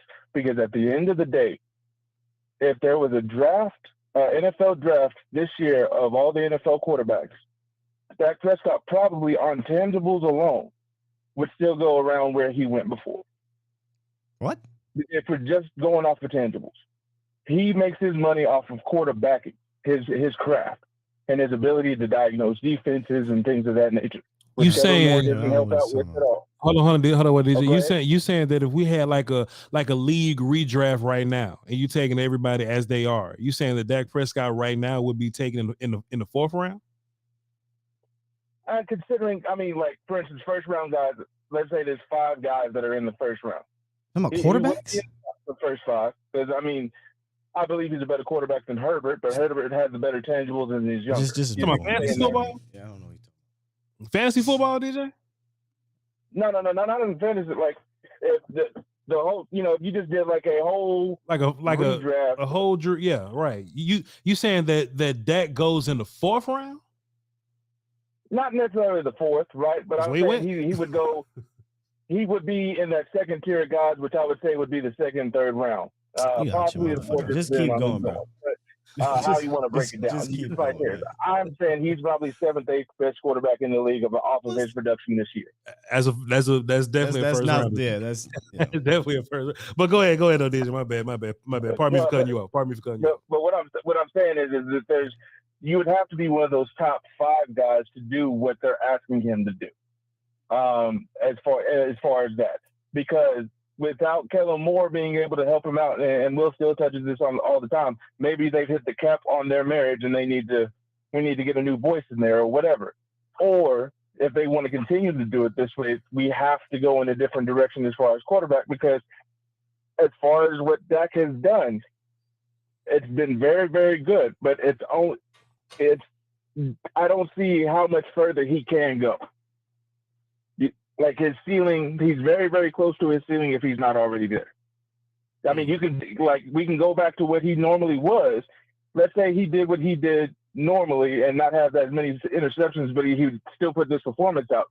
Does that still get you past for the 49ers yesterday? I don't know that answer. Does he have a better chance because he doesn't throw 2 picks? Absolutely. But if it comes down to those final drives, they were still in the game, and he had a chance, and he still didn't come through. That's my only reservation. Okay, DJ. We don't terribly disagree on that point. That's one of the first things I said, that Dak isn't going to be a guy that's going to carry Noah Brown to the promised land in the playoffs. Like once you get to the playoffs, you're going to need better dudes. So we do agree there. Appreciate you, DJ. Me and Will still gonna be processing your thoughts there. We're gonna get these last six or so callers off the line though. Appreciate you, man. Yes, sir. I will say this about. Oh, go ahead. No. You just definitely drafting Dak in the first round. But go ahead. Yeah, I don't understand that, but I keep going back to this conversation where he said the top 5 guys be asked to do this. There's something to that, but in more of an intricate, nuanced way. It's not just about the physical aspect of this offense. When I talked to Will Greer, he was there. I wanted to know about this offense. I wanted to know ins and outs as much as I could in that 5 minutes I was sitting with him, and he said, "Man, this is a difficult offense." I said, how intricate and how complex is this for the quarterbacks of this offense? He said, it's hard. It's hard as hell. It's complex. But he was fortunate to have a guy that's been in the system for a long time. And when I say hard as hell and complex, I don't mean like, these complex routes, right? No, he just meant from a mental standpoint of what you're asked to do when you get to that line of scrimmage. And I think about, all right, cool, let's get rid of Dak, right? Just feeding into the whole thing and start over with a rookie. Do we trust the Cowboys to find that rookie, or do we hope that they get lucky again and find a guy that can keep you competitive like Dak and Tony Romo did? And, this is from a team that wanted to draft Paxton Lynch, that wanted to draft Connor Cook, that wanted to draft, those type of guys, and Stephen McGee and Mike White and these dudes. So are you going to be bad enough to suck 3 years in a row to get a top 5 pick? And then if you do get that, and then, okay, is that quarterback going to be smart enough? Because we know just because you drafted in the top 5 means absolutely nothing. And can they take on this Kellen Moore? We're talking about Kellen Moore still being here. Can he take on that offense and pick it up quick enough? There's a lot that goes into it. That's why I'm like, listen, I'd rather much move on from the OC, see if we can get a different voice in here, see if he can get to shake some things up. And if that doesn't work out, then the next year you hope that the cap or whatever, you want to move on from Dak, whatever. But this ain't the time to do that right now unless you're willing to just be bad and deal with the money and be terrible for the next, 3 years. I don't know how long that's going to take to recoup, but I don't see this front office being aggressive enough to dump a Dak Prescott right now, deal with the dead money, trade up into the first, top 5, grab on those quarterbacks, then also have the coordinators and coaching staff and system put in that'll help take advantage of them. I'm always here for some kind of improvement, Will Steele. I'm always here for that. But the improvement got to make sense, and it has to be attainable, right? So if you're the Kansas City Chiefs, right, and you got Alex Smith, and he's starting, and you trade up to go get Pat, and you believe in Pat, then fine. That's the move that you make. That makes sense to you? Cool. Then do it. Everybody ain't making that move. Most teams like the Ravens just gonna wait till pick 32 and then trade up and go and get a guy like Lamar Jackson. You know what I'm saying? Like it's a lot that goes into that, right? But I was saying this, that I'm glad Cowboys versus 49ers is over, because I think a fascinating offseason conversation gonna have to happen about what happens with the Trey Lance versus Brock Purdy conversation. Which it shouldn't really be a conversation, but it might end up being one. I'm just interested to see how it's going to play out or whatever. But if you want to move on from Dak, if you can find me a generational talent at quarterback, fine. Oh, yeah. I mean, who would argue with that? If you say, I give me a generational quarterback, yes, of course. Voch, we got the brand new Pat Mahomes, and we guaranteeing that he Pat Mahomes, Voch. Here you go. You just got to trade up to 10 to go get him. Would you move on from Dak? Let's go fucking get a new Pat Mahomes. You know what I'm saying? If that's the case. But do we have the Andy Reid and the Kelsey and the Tyreek Hill and, you know what I'm saying, put in place? Yeah. That, because as great as these guys are, we talk about this during draft. You talk about it a lot. Where do they go? And not just the quarterback, anybody. Yeah. Where do they go? Alex Smith went to the 49ers, dealt with all that bull crap. Yeah. Wrote him off. Andy Reid put that man in the Pro Bowl.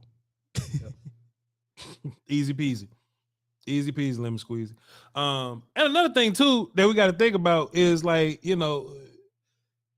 and we just said this about Kellen, too, Will Steele, it's easy to get worse, right? Because just as much as you watching some of these college quarterbacks, and I'm sure I know the answer to the chat right now just based on the vibes. Y'all trading first round picks to move up to go draft a Mac Jones type character. You know what I mean? Y'all gonna give up picks, move on from Dak to go trade up to get Mac Jones? There's a lot more Mac Joneses than there are Trevor Lawrences and Justin Fields. You know what I mean? I think it's real life. You know what I mean? It's just people mad right now. People upset. People emotional right now. And Dak gonna have to win you some more games to win people. You know, like once we get to the regular season next year, it'll be fine. It'll be like we'll just not even be thinking about all this. But as of now, we just can't be so emotional that we just gonna think, all right, we'll move on from our top 10 quarterback. We just gonna go find another one. It's teams that's been operating for decades and ain't found one. So no, if you're going to move on from him, you're doing one of two things.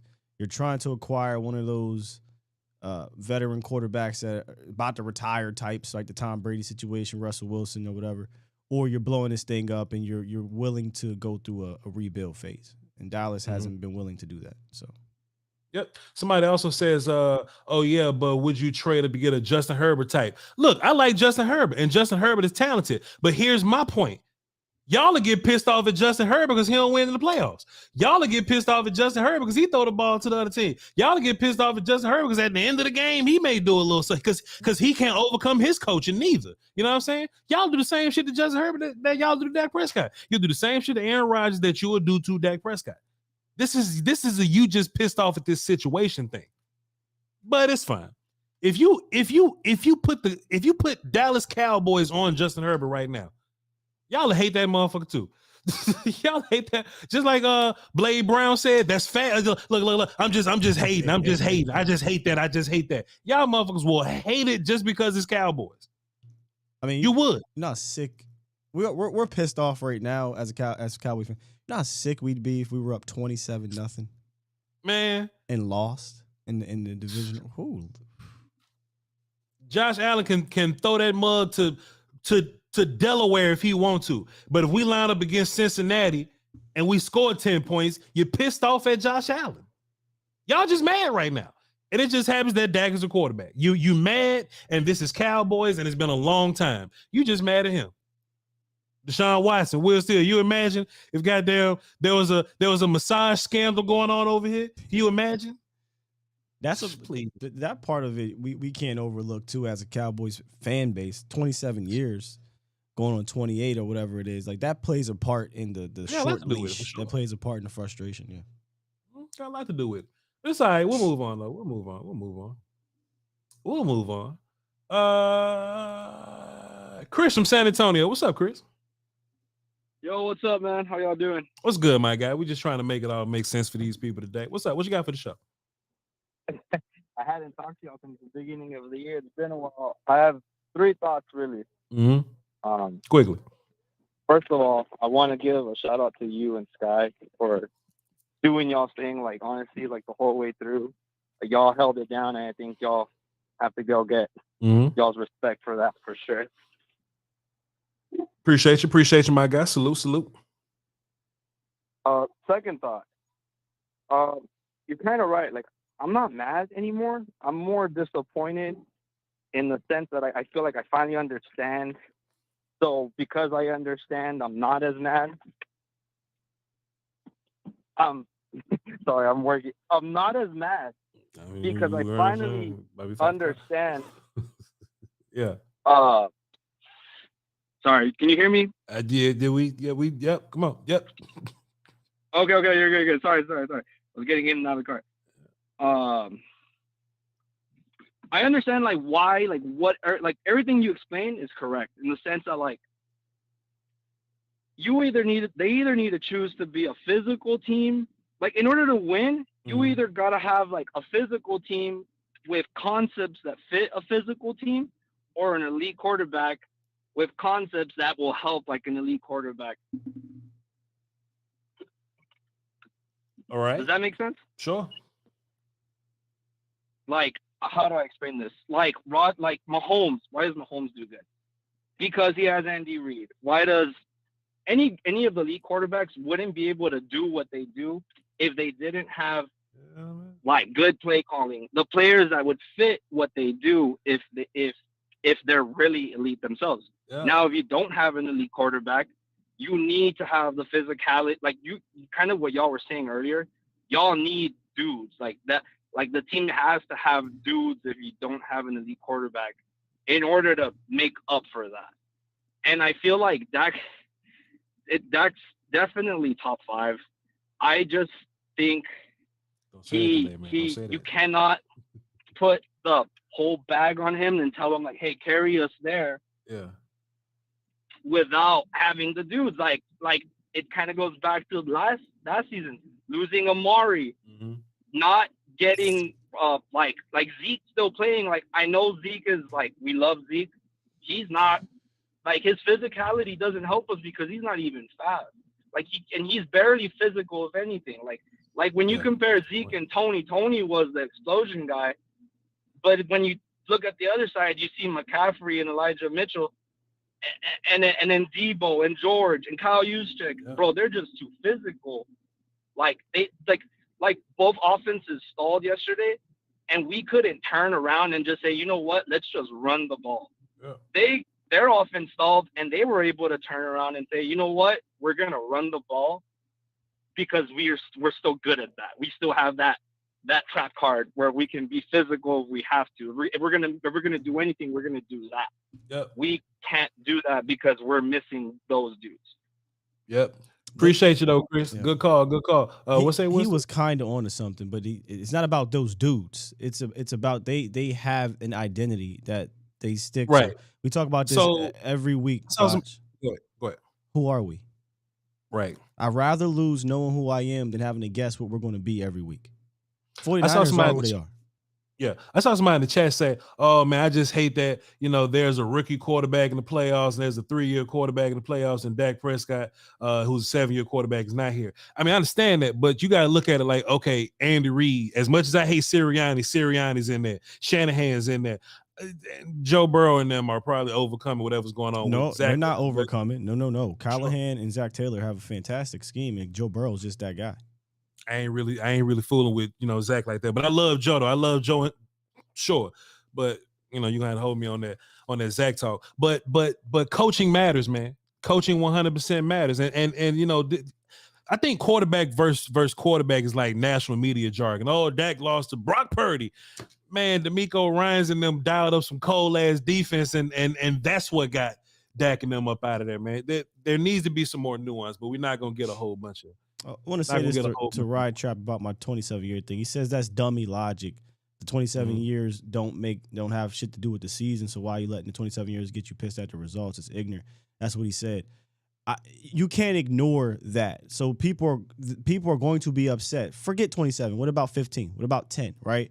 Like, you got to understand people's frustrations for not getting over that hump. Like that's why I always say I understand people's frustrations when they bring that up. I mean, I don't know how you can ignore that. Like, how can you just say, whatever, 27 years? I'm pretty sure Brown fans was sick and tired of Mike Brown's shit for 30, 40 years until Mike Brown finally said, I'm going to fall back, right? So, obviously, what happened in 1996 doesn't matter in 2023, but I'm talking about as a fan, you're invested, your emotions. You have been invested for 27 years if you're old enough. If you're not old enough to kind of live through that or whatever, then maybe it's 10 years for you. Maybe it's only 5 years. I don't know how old you are, but I understand people's frustration. So when it doesn't happen and you're now in the 28th year of not getting to the NFC Championship, all of that now comes to a head. It's just an understanding. It's not a dummy logic. Somebody said we're acting like Kellen Moore isn't a hot commodity. That ain't our business. That's on them. That's on them. Nobody's looking at Kellen like he's a Shanahan type or he's a Mike McDaniels type. Like we don't look at Kellen in that way. Kellen's a good OC, but we don't look at him as the elites or like a hot commodity or something like that. You know what I mean? I don't look at Kellen. A hot commodity. Okay. Yeah, that's their fault. Go be hot. That's on Carolina. They signed them over for head coach. That's on them. Go be hot in Carolina. Right. Go be high, player. We love you. Appreciate you. What up, Los? Yo, good afternoon, Voch. What's up, Playboy? Good afternoon, Sky. Man, just 2 quick points quickly. I mean, we first off thing, Dak did not play to this, at all to win us that game.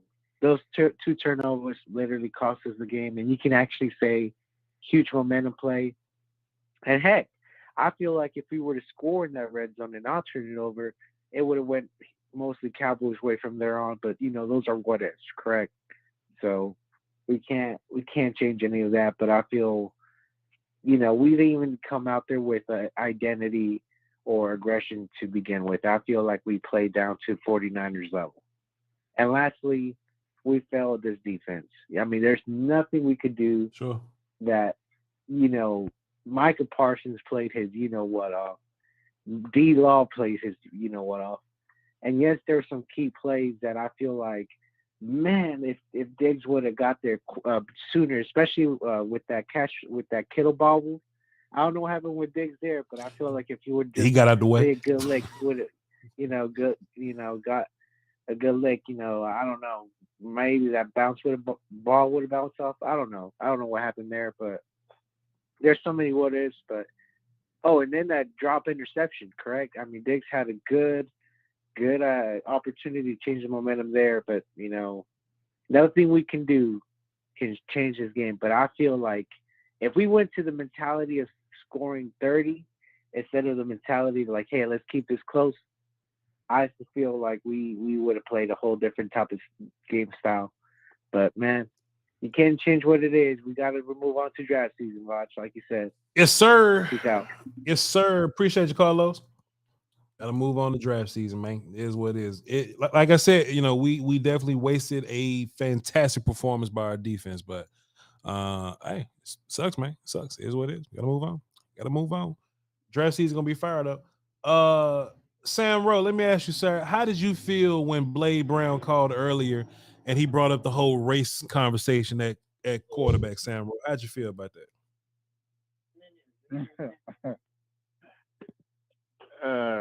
I didn't hear that, but What do you say? He was just saying some nonsense that people can go rewind and we're not gonna bring it because it's nonsense. But go ahead though, Sam. What you got for the show?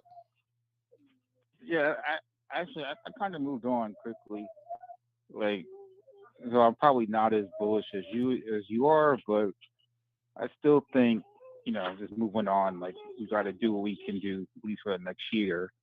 Like, maybe draft a running back, get some online, and because we for better or for worse, we always are for the next year. Although I'm just as mad as everyone else. So like, I just think we got to move on, like, figure out what we can do, support him, because like we got to put some supports around him, and hopefully he can get better. But like, I just can't happen again. Like if for his own sake, if it happened again, I think the whole, like, right now it's going to be, I think, a cold year for him.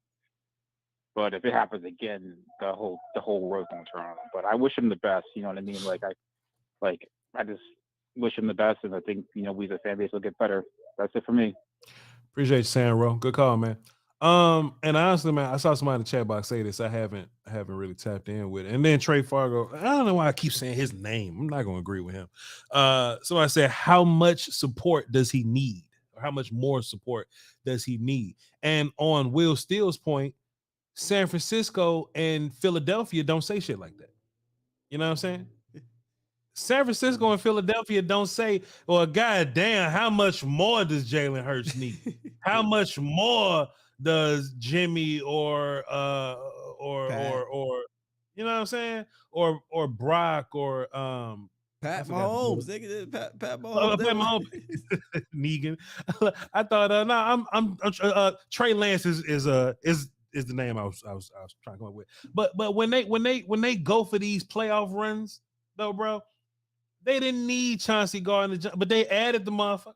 You know what I mean? They didn't need Robert Quinn, but they attempted, like, they added them. You know, like they added these, like like somebody was like, "Yo, why was Dak trying to force the ball to CeeDee Lamb?" Let me ask you, who else you trying to force the ball to? Like, who else is your go-to guy when they take Lamb away? Schultz is your guy. Schultz is your guy. Took him away. Then after that, Noah's your guy. Wait till you watch the tape. They sat on Schultz, bro. They sat on Schultz? Oh yeah. So there you go. There you go. You know what I'm saying? Like, bro, like no other. And I'm giving Will Steele so much praise and credit for that. He was on this. Ain't no such thing as we've done enough. if you got any kind of cap space or any kind of roster buttons that you didn't hit that create cap space, any kind of draft picks, you ain't gotta go crazy with draft picks, but like I seen people get moved for a fourth or a fifth round pick to try to make a Super Bowl run this year. These organizations that's in the championship game, right? That's in the championship games right now. They said, bro, there's no such thing as too much help. There's no such thing as only our fan base wants us to win it the hard way. I say this all the time. It's not impossible to win it this way. You're just not making it any easier. And no other fan base is complaining about going out and getting a, top-ish pass rusher. Or the Philly. Just look what Philly did in their two could be Super Bowl runs. Go look. I promise you. Go look in the offseason and look at in the regular season. They said, "Oh, we got a shot. Go get me a Jay Ajayi." Yeah. In the middle of the season. Go get me, Chauncey Gardner-Johnson. Go get me, you know what I'm saying, to make these runs, because they said, shit, we got a shot here. But here's what's, and I hate to give them praise, but this is a salute to their front office. These fools still got a couple first-round picks next year. Top 5-1.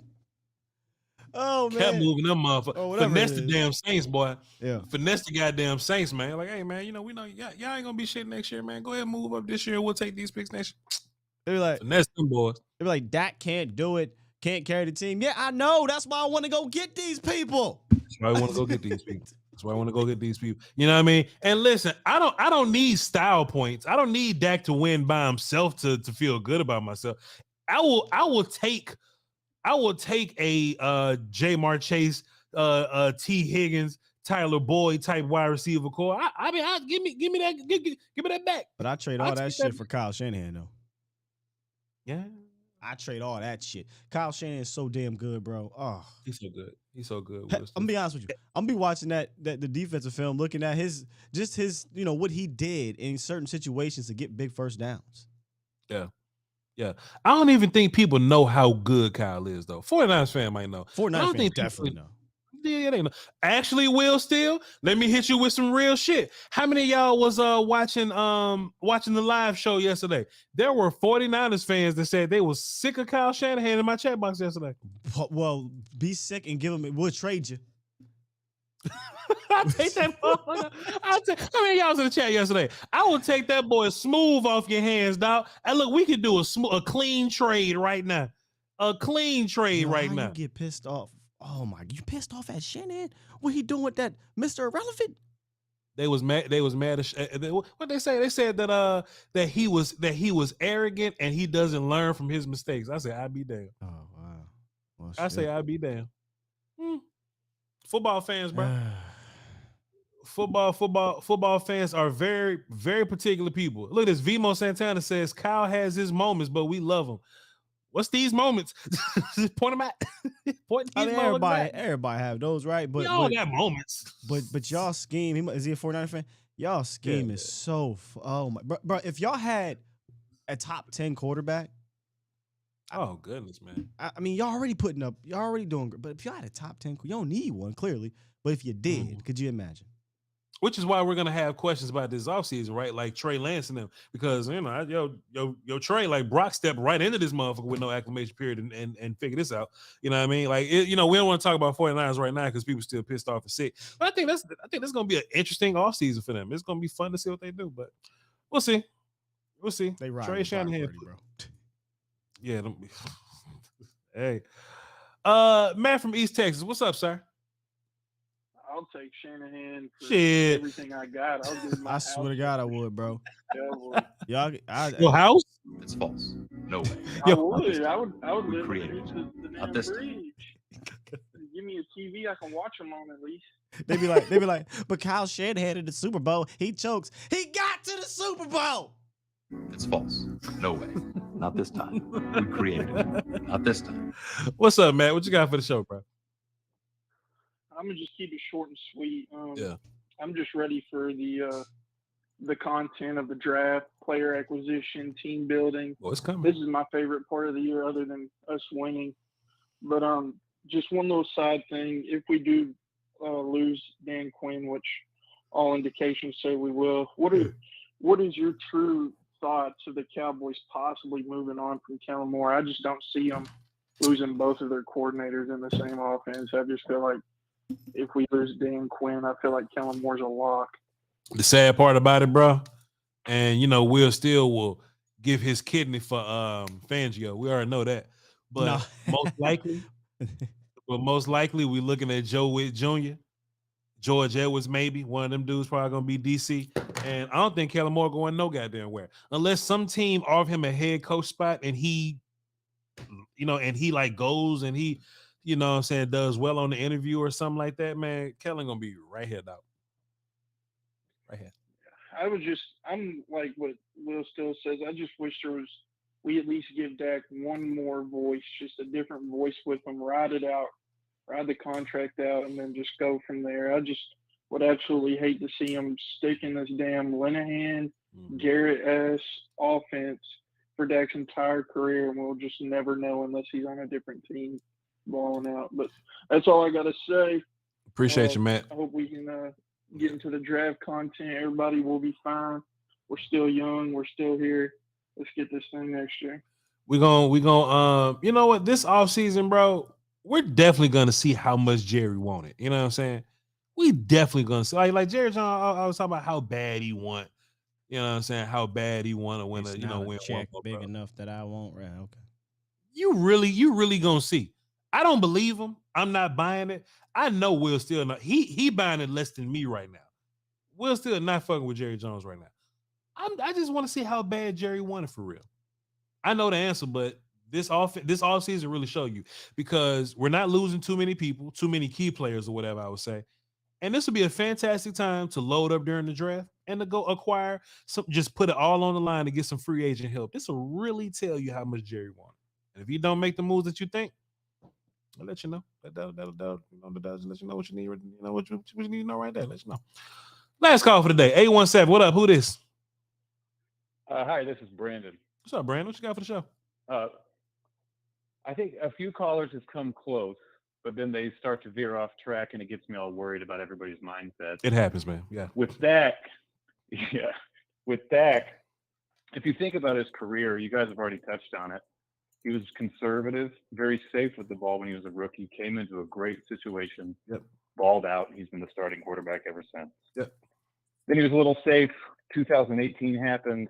We had Allen Hurns. We actually not too different from this season, minus CD Lamb. We kind of had the 2018 personnel. Mm-hmm.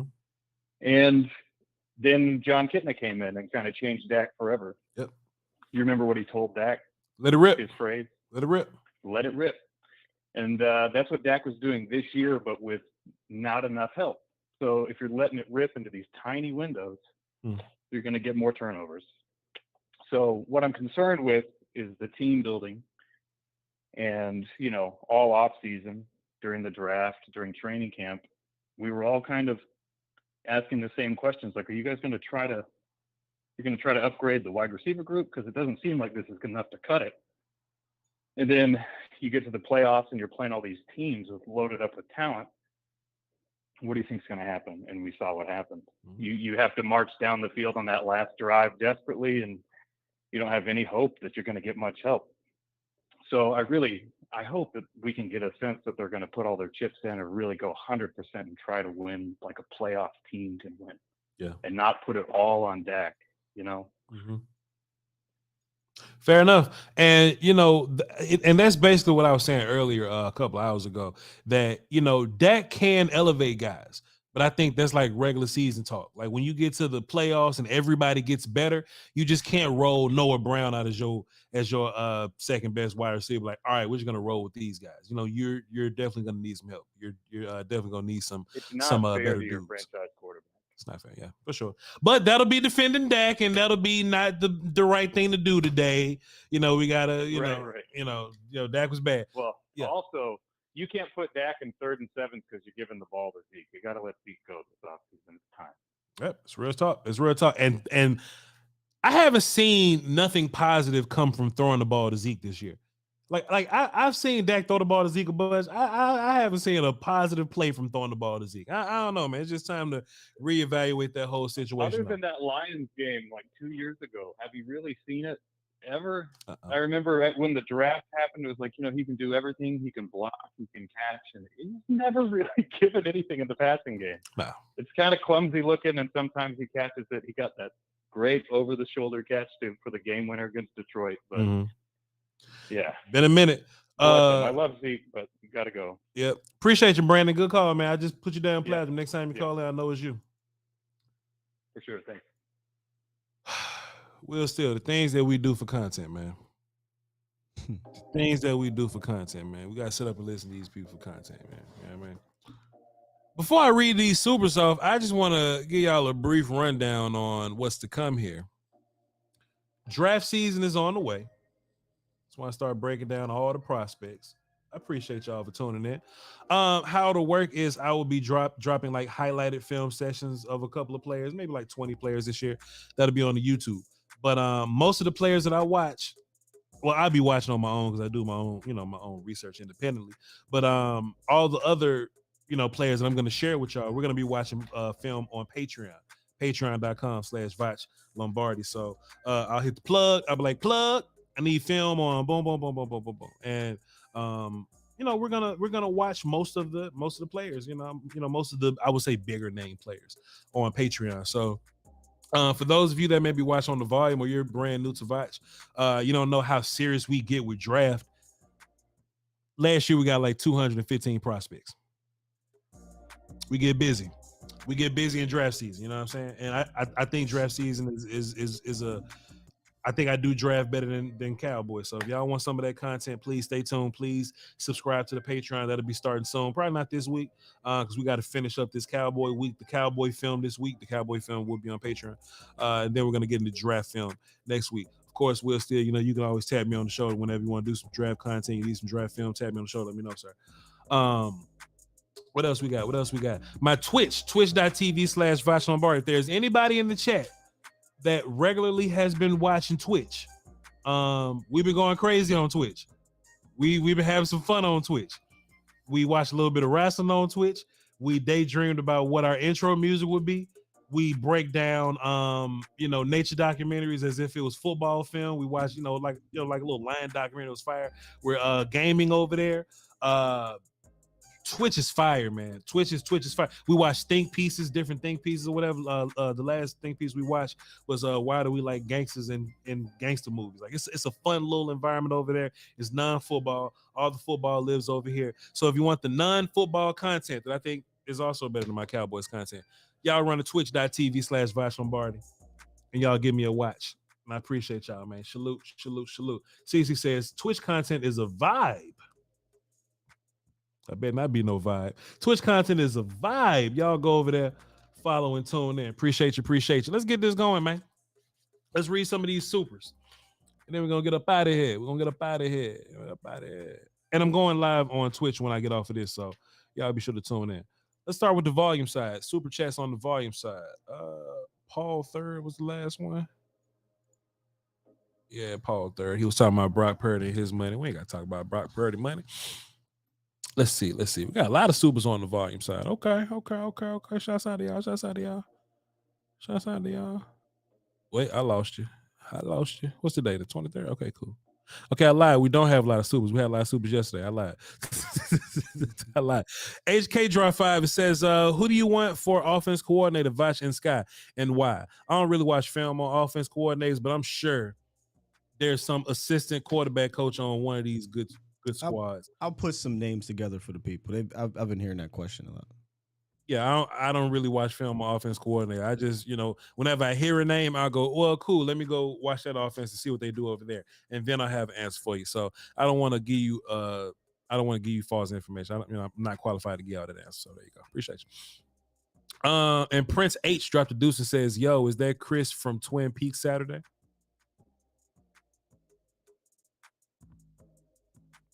Yo, is that Chris from Twin Peaks Saturday? I don't know Chris. I never been to a Twin Peaks. And Saturday I was at home. I appreciate the dues, but I don't know. Somebody in the chat says we definitely need a round table. Hey man, listen, we might as well have been a did a goddamn round table if that's Will's gonna get Will still. we might as well have been did something if that's what Will's gonna get. All right, cool. Appreciate everybody on the volume side for your super chat contributions. Appreciate you. Now let's run over to chat. Like, bro, when I tell you for the post game show, I had 1,000 people on volume, and I had like 1,200 people on the Voch side. I'm like, what is this? Oh, what? You know how it is. That Dallas lost in the playoffs. You knew that was coming. Hey, come watch me. Hey, yo, we do draft content. We do non-Cowboy shit, boy. Cowboy trash, boy. I hate them. Ooh, y'all hang around. But we got them numbers, boy. We got like 2,500 total, man. I was like, hey, hit the sub, man. We need this. We need all this, man. I'm trying to get them. Trying to get that raise. You hear me? Now let's get into the Voch side. See what y'all talking about on the supers. Otis. Today the 23rd. Let me go ahead and refresh, dog. I already know it's plenty more. Yeah, it's plenty more. Let's go ahead and scroll down. We had plenty super chats today. We appreciate y'all for contributing. All right, let's get it. My Forte 06 dropped a dime and says Kellen Moore has to go. Offensive scheme is too simplistic. Way too many 7 and 10 yard hitch routes and not enough crossing routes. Pollard goes down and he got exposed. Yeah, man, I'm definitely gonna be watching the film to check that out. If I do 2 films this week, it'll be what the defense did so good, what the offense did so bad. It'll be something along those lines. So appreciate you, bro. Drop a dime in there. Zeus C dropped a deuce and says, Voch, do you think Dak needs a new quarterback coach? I don't know what Nussmeier does necessarily. I just think Nussmeier just the backup OC, but I don't know what he brings as the quarterback coach. But we talked about John Kitna being a guy like that. When you saw John Kitna come in, you saw a change in Dak. You know what I'm saying? So I don't know what Nuss doing. And I heard Nuss talk for the first time, and he was hoarse in the bitch. And I was like, oh man, Nuss must be sick. And then I heard him talk the second, third, and fourth time. He was still hoarse.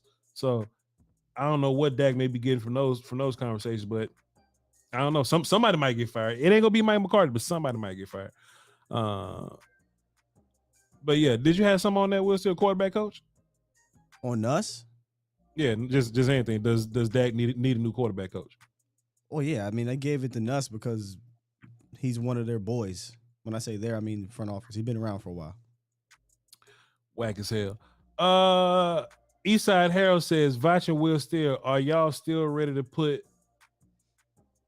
in the Hall of Fame with his 2 playoff wins? Are y'all, man, Eastside Harold can't read, write, or type. Come on, man. Martin Luther King didn't fight for us to get in school for you to be typing like this, Eastside Harold. He said, are y'all still ready to put in the Hall of Fame with his 2? Who? Shut up, Eastside Harold. Appreciate you, man, dropping 5. And then he dropped a deuce and says, Dak is the Black Davis Mills. Man, come on, Eastside Harold, man. You thought you. I don't know which one was worse, but I appreciate you, though. My Forte 06 dropped another dime. It says, why does Dak have to carry the team? Indubitably. Aaron Rodgers hasn't single-handedly carried his team in the last 10 years. Why are we asking him to be better than the NFL Golden Boy? He played bad. I agree. And another point, though, Will Steele. Going back to that Aaron Rodgers conversation. Cowboy fans get sick of Aaron Rodgers as of late. Like, he got that Super Bowl early, but people still gonna put playoff success on Aaron Rodgers. You know what I mean? And even if Aaron Rodgers go to the playoffs, right? Cowboys still want people to get over that hump. I think people would be mad at Aaron Rodgers. I think people would talk shit about Aaron Rodgers if he was here. But I don't know. Yeah, if we didn't win with him, absolutely. You didn't win with him. I ain't know how it go, man. People just be mad. Moving on. Because they'll be like, man, Voch, Aaron Rodgers, this Hall of Fame ass quarterback, we only got 1 Super Bowl out of him. Aaron Rodgers, best quarterback of all time, but we only got 1 Super Bowl out of him. Aaron Rodgers, trash. That's what Cowboy fans will say, bro. I am a black belt in Cowboy fan nonsense, bro. That's exactly what they'll say about Aaron Rodgers, bro. As good as he is, we only got 1 ring. Fuck Aaron Rodgers. They'll say the same thing about Drew Brees, too. Moving on. Let's see. Where we leave off at?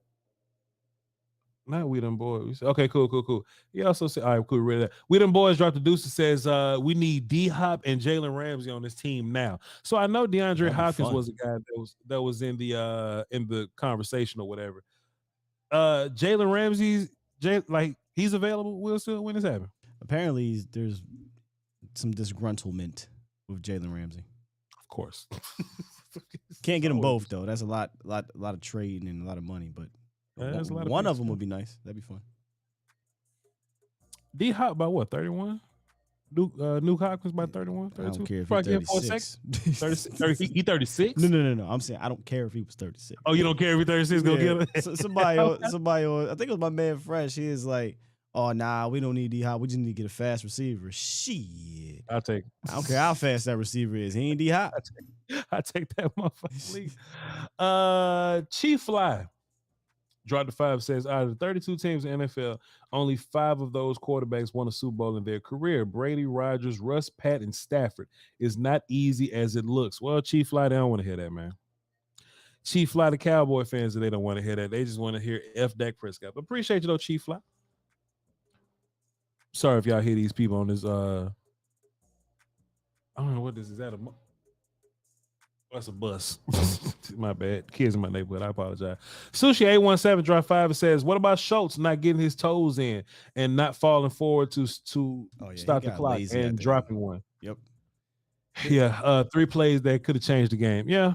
Well, that wouldn't change the game. It would just set you up in higher, or you'd had a better field position for a Hail Mary or something. But that was just lazy. Yeah. Schultz wasn't the reason you lost, but his that lackadaisical drive didn't help you. Like he was trying to be too cute. He was trying to be too cool. That ain't help you. That ain't help you. But appreciate you though, Sushi. And Derek Smalls came and dropped the 5 and says, 2 things can be true. 1, Dak played bad and struggled. 2, Kellen did nothing to elevate Dak or this offense after Pollard went down. It's facts, Derek. Appreciate you, man. Appreciate you, Derek. But they don't want to hear nuance. There's not a good nuance day, Derek. This is just, you know how it go. We think Dak is a Hall of Famer. That's all. That's all it is. Dwayne Brown dropped 5 and says, if this was Hurts, he would be saying he don't have enough around him. That's facts. We don't know Blade from last year. Yeah. But I do know mad Eagle fans. We're talking about right. Yeah. That's fair, Dwayne. That's fair. I didn't know what you meant at first, but applying it to the Blade Brown conversation, because we are reading these backwards. But for sure, he would 100% say that, and that's what the fuck they did. They went to go ahead. Look, I don't want to say they winning, man. I ain't got a bad thing to say about the Eagles or Jalen Hurts, man. Like I said, I would rather people be having to try to bicker about why we won as opposed to why we lost. Oh, he had help. I don't care. He had help. Yep. And we're in a conference championship game. So, yep. Shouts out to the Eagles, man. Shouts out to the 49ers, bro. Shouts out to y'all. Y'all got there.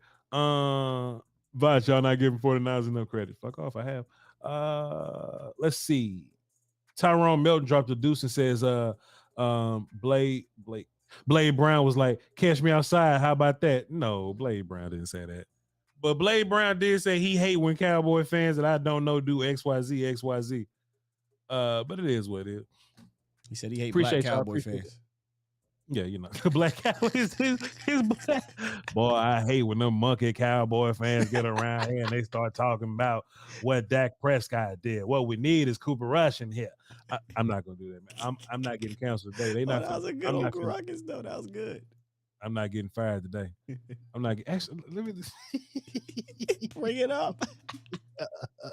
No, Will said I'm not getting fired because of you, sir. And that's the problem, Will. Still, I be ready to move on, but you be egging me on. I do be instigating, but you be egging me on, man. That Blade Brown, boy, or Ruckus Brown.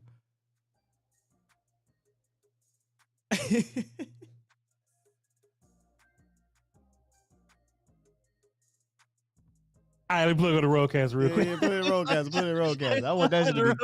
I want it to be clear. Oh man, why am I doing this, man? I'm gonna get fired, bro. Like this always happens, bro. We be straight. Yeah, we'll be some laughs today. today. Bob Cousy.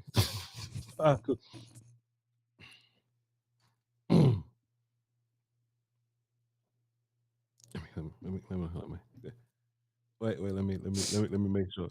Chat, please, man. Just don't go tell nobody I did this, man. Just don't. All right, here we go. All right, boom.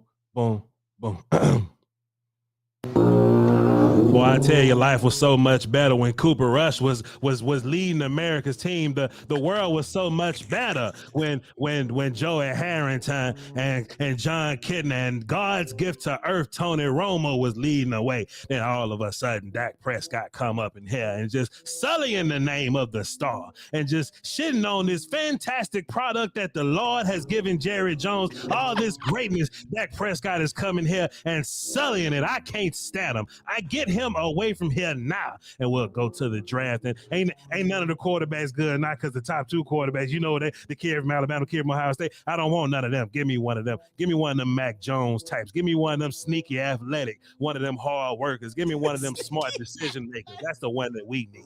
One of them gritty quarterbacks. I don't want none of these athletes. If you want a running back, just make them play running back. Why we got running backs playing quarterback now? No, they shouldn't pay Lamar Jackson. Get him out of here. All right, we're going to move on. Can we get flames in the chat for Uncle Ruckus, a.k.a. Voch Lombardi? Boy, that was good. You're going to cancel me, man. Appreciate you, bro. Oh, that was fantastic, sir.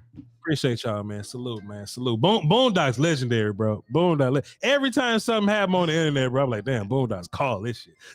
Athlete. But we'll still, y'all already did he say sneaky athletic? Sneaky, hard working, gritty, decision making, accurate ball placement quarterback like Mac Jones. That's the first overall pick right there. Yo. But you know what though? We're still the editing group gonna be like, hey man, I hate Dak Prescott because he's black.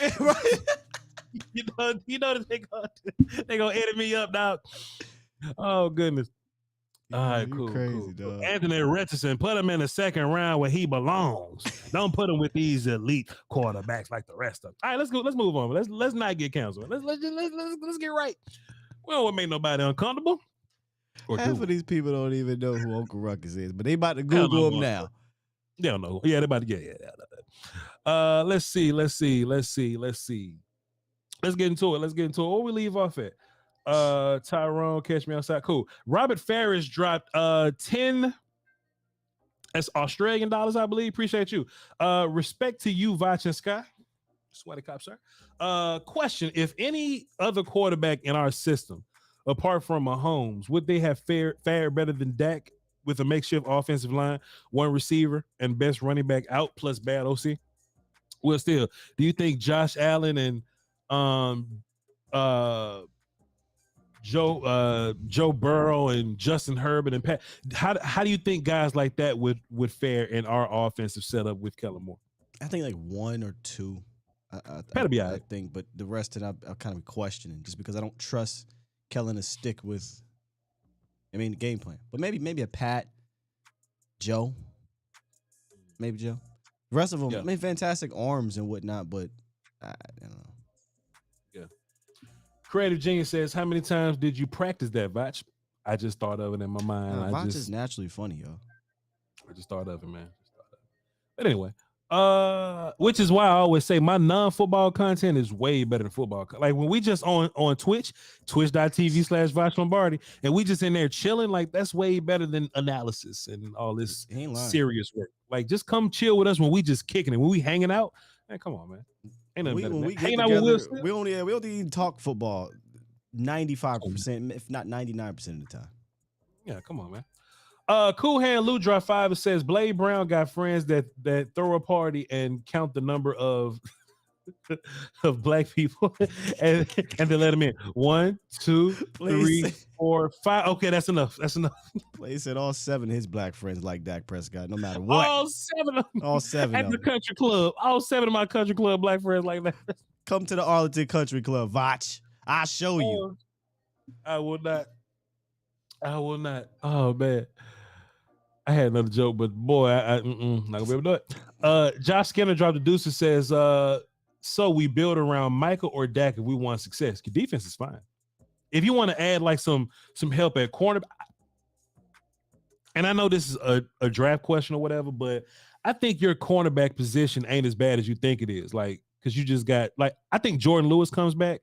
And I just think Deron Bland just goes to your outside guy. Jordan Lewis is going to be where he's at.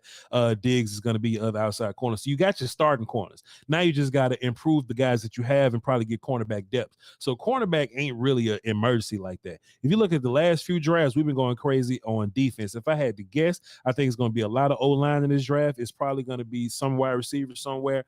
We'll probably get a linebacker, a D lineman also. But I'm thinking wide receiver O-line is probably where Dallas is probably gonna be looking first. But I'm just guessing. If one of those ones fall to you at cornerback, BPA, of course. Yeah. BPA matters, of course. But we'll see. Hey, look, don't get me wrong. If a Derek Stingley type shows up, then Deron Bland just go your ass right back to nickel. Exactly. Right. Yeah. Well, of course, that makes sense. Yeah. That makes sense. But if I had to hope, I hope that best player available is somebody that can help us where we need to. But don't get me mistaken. I would. Look, we had that conversation at the trade deadline, right? Like, we don't need Bradley Chubb, but bring him on. We'd love to have him. You know what I'm saying? He's a BPA trade guy. Let's go get him. But that shit ain't work out. But y'all know how that go, man. It's all good. Which is another example too, Will. Still, Miami felt like, we close. Let's just go get another pass rush and bring this thing in. Let's go get Tyreek Hill and like let's make some moves and bring this thing in, man. Like, just, hey, man. Cowboys, I hope they change their offseason philosophy, man. They ain't got to go crazy, but I hope they change it a little bit. Appreciate you, cool hand, Luke. Josh Skinner, man, it is way past 5. Let me hurry up. I'm sorry, Will. Still. Josh Skinner dropped the deuce and says, okay, cool. We build around Dak, Josh. Jimmy O 7 dropped the dime and says, Kellen Moore's play calling and straying away from the run early, even after Tony went down, shows Kellen Pookie Moore went back to being pass happy. How about scheming more run plays more? Sure. I think two things happened there. One, I don't understand why they didn't use Davis, and two, I think they were trying to use the short pass game as their run game. And I'm gonna try to get us, if I can, man, sit down with Kitna, because I want to ask him about the timing of the drop backs to the routes. It just seemed weird to me. Like it seemed like Dak would be in the shotgun and he'll get the rock, he'll take one drop, one step, turn around, and we're waiting for a route to develop or what have you. It just didn't seem right. So I want to talk to an actual quarterback and say, what's up with this? Is this normal? Is this? But yeah, I think the short passing game was a part of their run game. It didn't work out, and I'm mad we didn't see Davis. Sure. Drummer Cam dropped the dub. Appreciate you, Drummer Cam. He dropped the dub. It says, I'm done with Kellen Moore. If we remove him and have another OC come in and simplify things, then we can grade Dak with another OC. If he is still playing inconsistently, then it'll be time to find a new quarterback. Sure, that's fair. That's fair. But you gotta make sure that offense coordinator is a good offense coordinator for you. You know what I'm saying? Like it's easy to get worse. It's easy to get worse, but get you somebody that's gonna make it easy, man. It's gonna make it simple. You know what I mean? Like it's cool to have a complicated, playbook. It's cool to say it, but you more times than not, simplicity for the players win. It could be complex in theory. It could be complex for the play caller or for whatever, but it got to be simple for the players, man. It ain't got to be crazy, man. It got to be nothing wild. Drew Lawyer dropped a dime and says, would you consider trading Dak? I don't think nobody should trade franchise quarterbacks if they can play, but I'll read. We have seen the ceiling with Dak Prescott. If we could get a top pick this year and get Stroud or Young and another good piece, would you be open to that? Well, why would that team do that? If Dak is what you think he is, then why would the team give up the chance of drafting CJ Stroud to go get him? That makes no sense. If you can get the first overall pick and many other picks for Dak Prescott, then that just means that Dak Prescott is a quarterback worth keeping. You only would get rid of Dak Prescott in that situation if he's disgruntled or if he gets caught up in a massage scandal or something like that. That's the only reason you'll move that guy for like picks like that. And that ain't gonna be the case for Dak.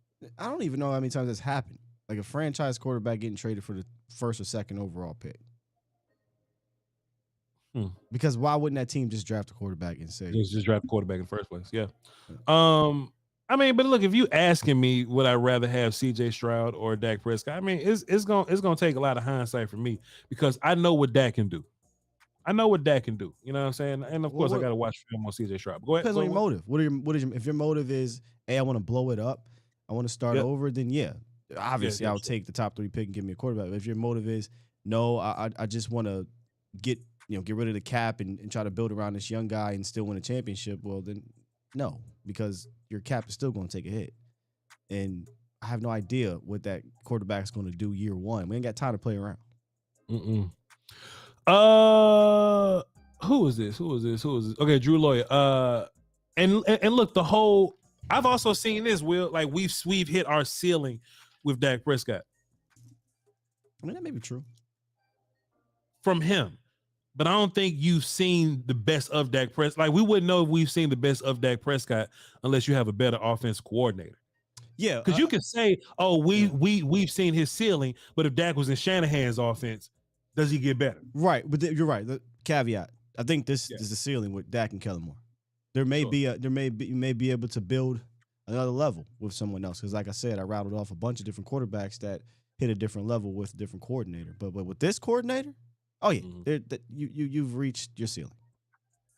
Plus, also too, quarterbacks really don't really get that, like, they don't get as good as they're gonna be until they're in their 30s for real. Like when you see quarterbacks hit like right before they start declining, but the game really slow down for them, like right up in 31, 32, that's when you really see them. So I would love to see what Dak looks like next year. Like I'll probably have a better answer for you, but I'm not,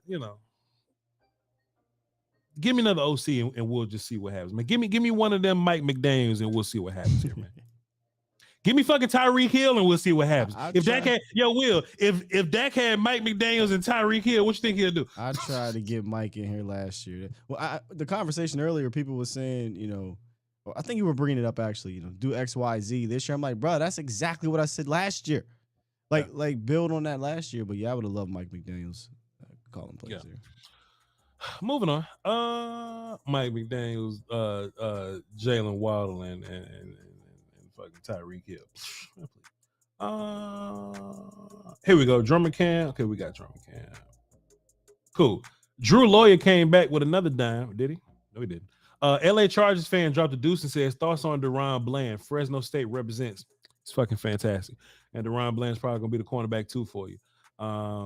He's one of the few corners that you could trust on this team. Shouts out to Izzy again, but Deron Bland has a bright future with the Dallas Cowboys, man. Shouts out to him. Love him to pieces. Otis, not dropped a 5. It says good quarterbacks don't grow on trees. Where you gonna get your next quarterback at? Sure.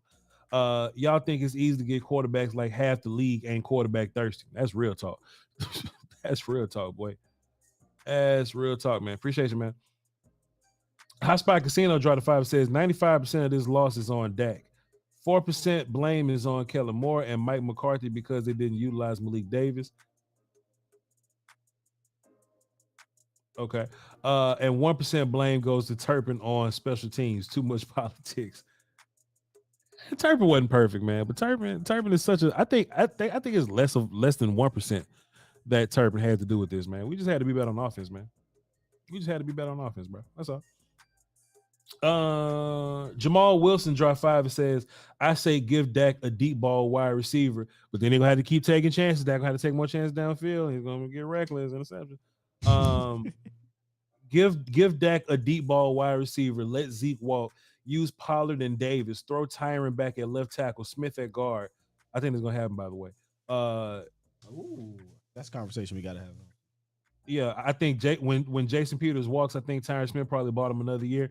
We're gonna see Smith and Smith. I think you'll like his tape in this game. If just my first watch through, I think you'll like it. It's fantastic. Smith and Smith, Biotis, Zach, and of course when Terrence comes back, all order maintains or whatever. I still think the Cowboys draft a guy to just kind of like be behind them or whatever, just in case. But I think we go back to Smith and Smith. But appreciate you. He said too much politics. Actually, no, you didn't say that. Yeah. Okay, so that was Jamal Wilson. Yeah, sure. And that's probably gonna happen for you, sir. That's probably gonna happen for you. And Ferguson might be your tight end 1 next year, but we'll see. I'm not saying that Schultz did something to get fired, but it's just that, money wise, it just makes sense to just move on from him and just ruin Ferguson.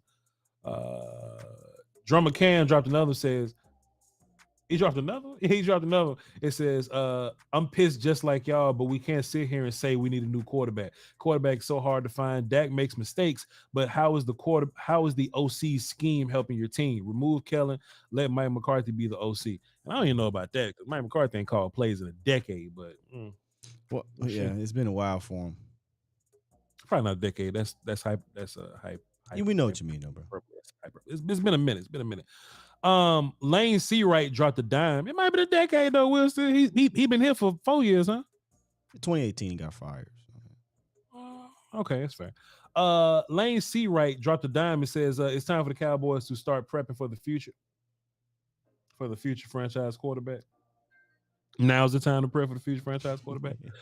Start building an offensive line. That I agree. Get a replacement running back. That I agree. And most importantly, a new OC. You just fucking help Dak Prescott. This ain't got nothing to do with the Put yourself in position to pull the trigger on the quarterback. All them moves just help Dak Prescott. All right, cool. You do that, you win with Dak. It's cool. Somebody say Leftwich. Will Steele, have you watched enough of Byron Leftwich to rock with that? I just can't take too much to heart with it because I think Tom Brady was, I think it was different with him. I would have to go back and honestly look at what was Leftwich doing with Jameis. Jameis and them, yeah. Well, shit, Jameis was like a 5,000-yard passer, but you want to talk about picks? I think Jameis Winston threw like 20 touchdowns and 20 picks that year, 30, something 30. like some weird number, like 30 and 30, yeah, something like that. If y'all don't want Dak Prescott throwing, but that was Bruce Arians, the no risk it, no biscuit, and Jameis ain't the one to be risking it. It's a lot of biscuit it or whatever. Boy, 30 for 30 was hysterical when it happened, bro. Yeah. C Black, man, we running late, man. My bad. It's cool. C Black drop 5 says, "Hey Voch, I would not rework Dak's contract for cap relief. Just take it on the chin for the upcoming season. If Dak wants to rework his contract to help, I mean, we ain't gonna say no, but I think we ain't gonna move nothing with that. I think that's just what it is." Jamal Haltom, he dropped a dime. He just wanted to say what's up just for the love. He ain't had no comment. Appreciate you. H-Town dropped a dime and says, why throw on 2nd and 2 with under 2? Why throw on second? Why throw on 2nd and 2 with under 2? Even if those even if they lose yards, either the 49ers use a timeout or you run another 40 off the clock. Remember, Purdy almost cost them 3, but 1 second left. Sure was huge. Well, that's super hindsight with that 1 second. They probably do things differently, but throwing on 2nd and 2 is not a problem, but going empty on 2nd and 2 was the goofball move. That's madness, bro. That's madness, bro. But it is what it is. Will Steele, JR called my show last night, and you know how you know, man, boy, I tell you, boy, goddamn, boy, shit, man, we in this fight there, boy, go to Cowboy, now fight that blue chew the kid, you know what I'm talking about. JR called and said, now, Voch, I think we have reached the end of our road with Dak Prescott, and I am greatly perturbed, and I am rather upset, and I think we're overpaying Dak Prescott to be our franchise quarterback. I'm ready to move on. I don't have the answers, Voch, but I'm very particular in this situation that I just don't think Dak can take us to the promised land there, Voch. You have a good night there, Voch. Bless you, bless your family, and I'll talk to you later. And I was like, JR. I was like, JR. Like, I thought JR was going to be like super Dak guy or whatever, but like, we know JR can like speak clearly when he's trying to make a point or whatever. When he called in and said that about Dak, I'm like, this must be bad when JR talking like that, saying this, man. But we moving on, though. Yes, JR. Yes, JR, you hurt me, sir. You hurt me. Cool. Avery Wash dropped a deuce and says, I'll call tomorrow. Optimism for the offseason. Appreciate you, Avery. Phones will be open tomorrow. Jamal Halton dropped a dime. Appreciate you. He came back with another. He dropped a dime. He actually had a question this time. He says, can we get Bijan Robinson and let Zeke be a fullback? Now, funny enough, I actually thought about this when I was driving. Obviously at a much lower number. Diggs is rude. Hilarious. Now, Will Steele, of course, if Zeke take a pay cut and say, hey man, look, I want to hang around and be a good teammate. Can I go and be a fullback and we just use Zeke like 49ers use Kyle Juszczyk? Would that be something that you open to? No. I thought that too, but I was like, bro, as less expectation if Zeke the fullback. We expect less of him. No. You keep him on his team, Jerry gonna be like, this team goes as Zeke goes, and yada yada yada. Gotta get. And now we leading the league in halfback in fullback attempts. A record-breaking carries for the fullback in the season. Get the hell out of here. Boy, PFF says the most says Mike Allstott. The most fullback carries.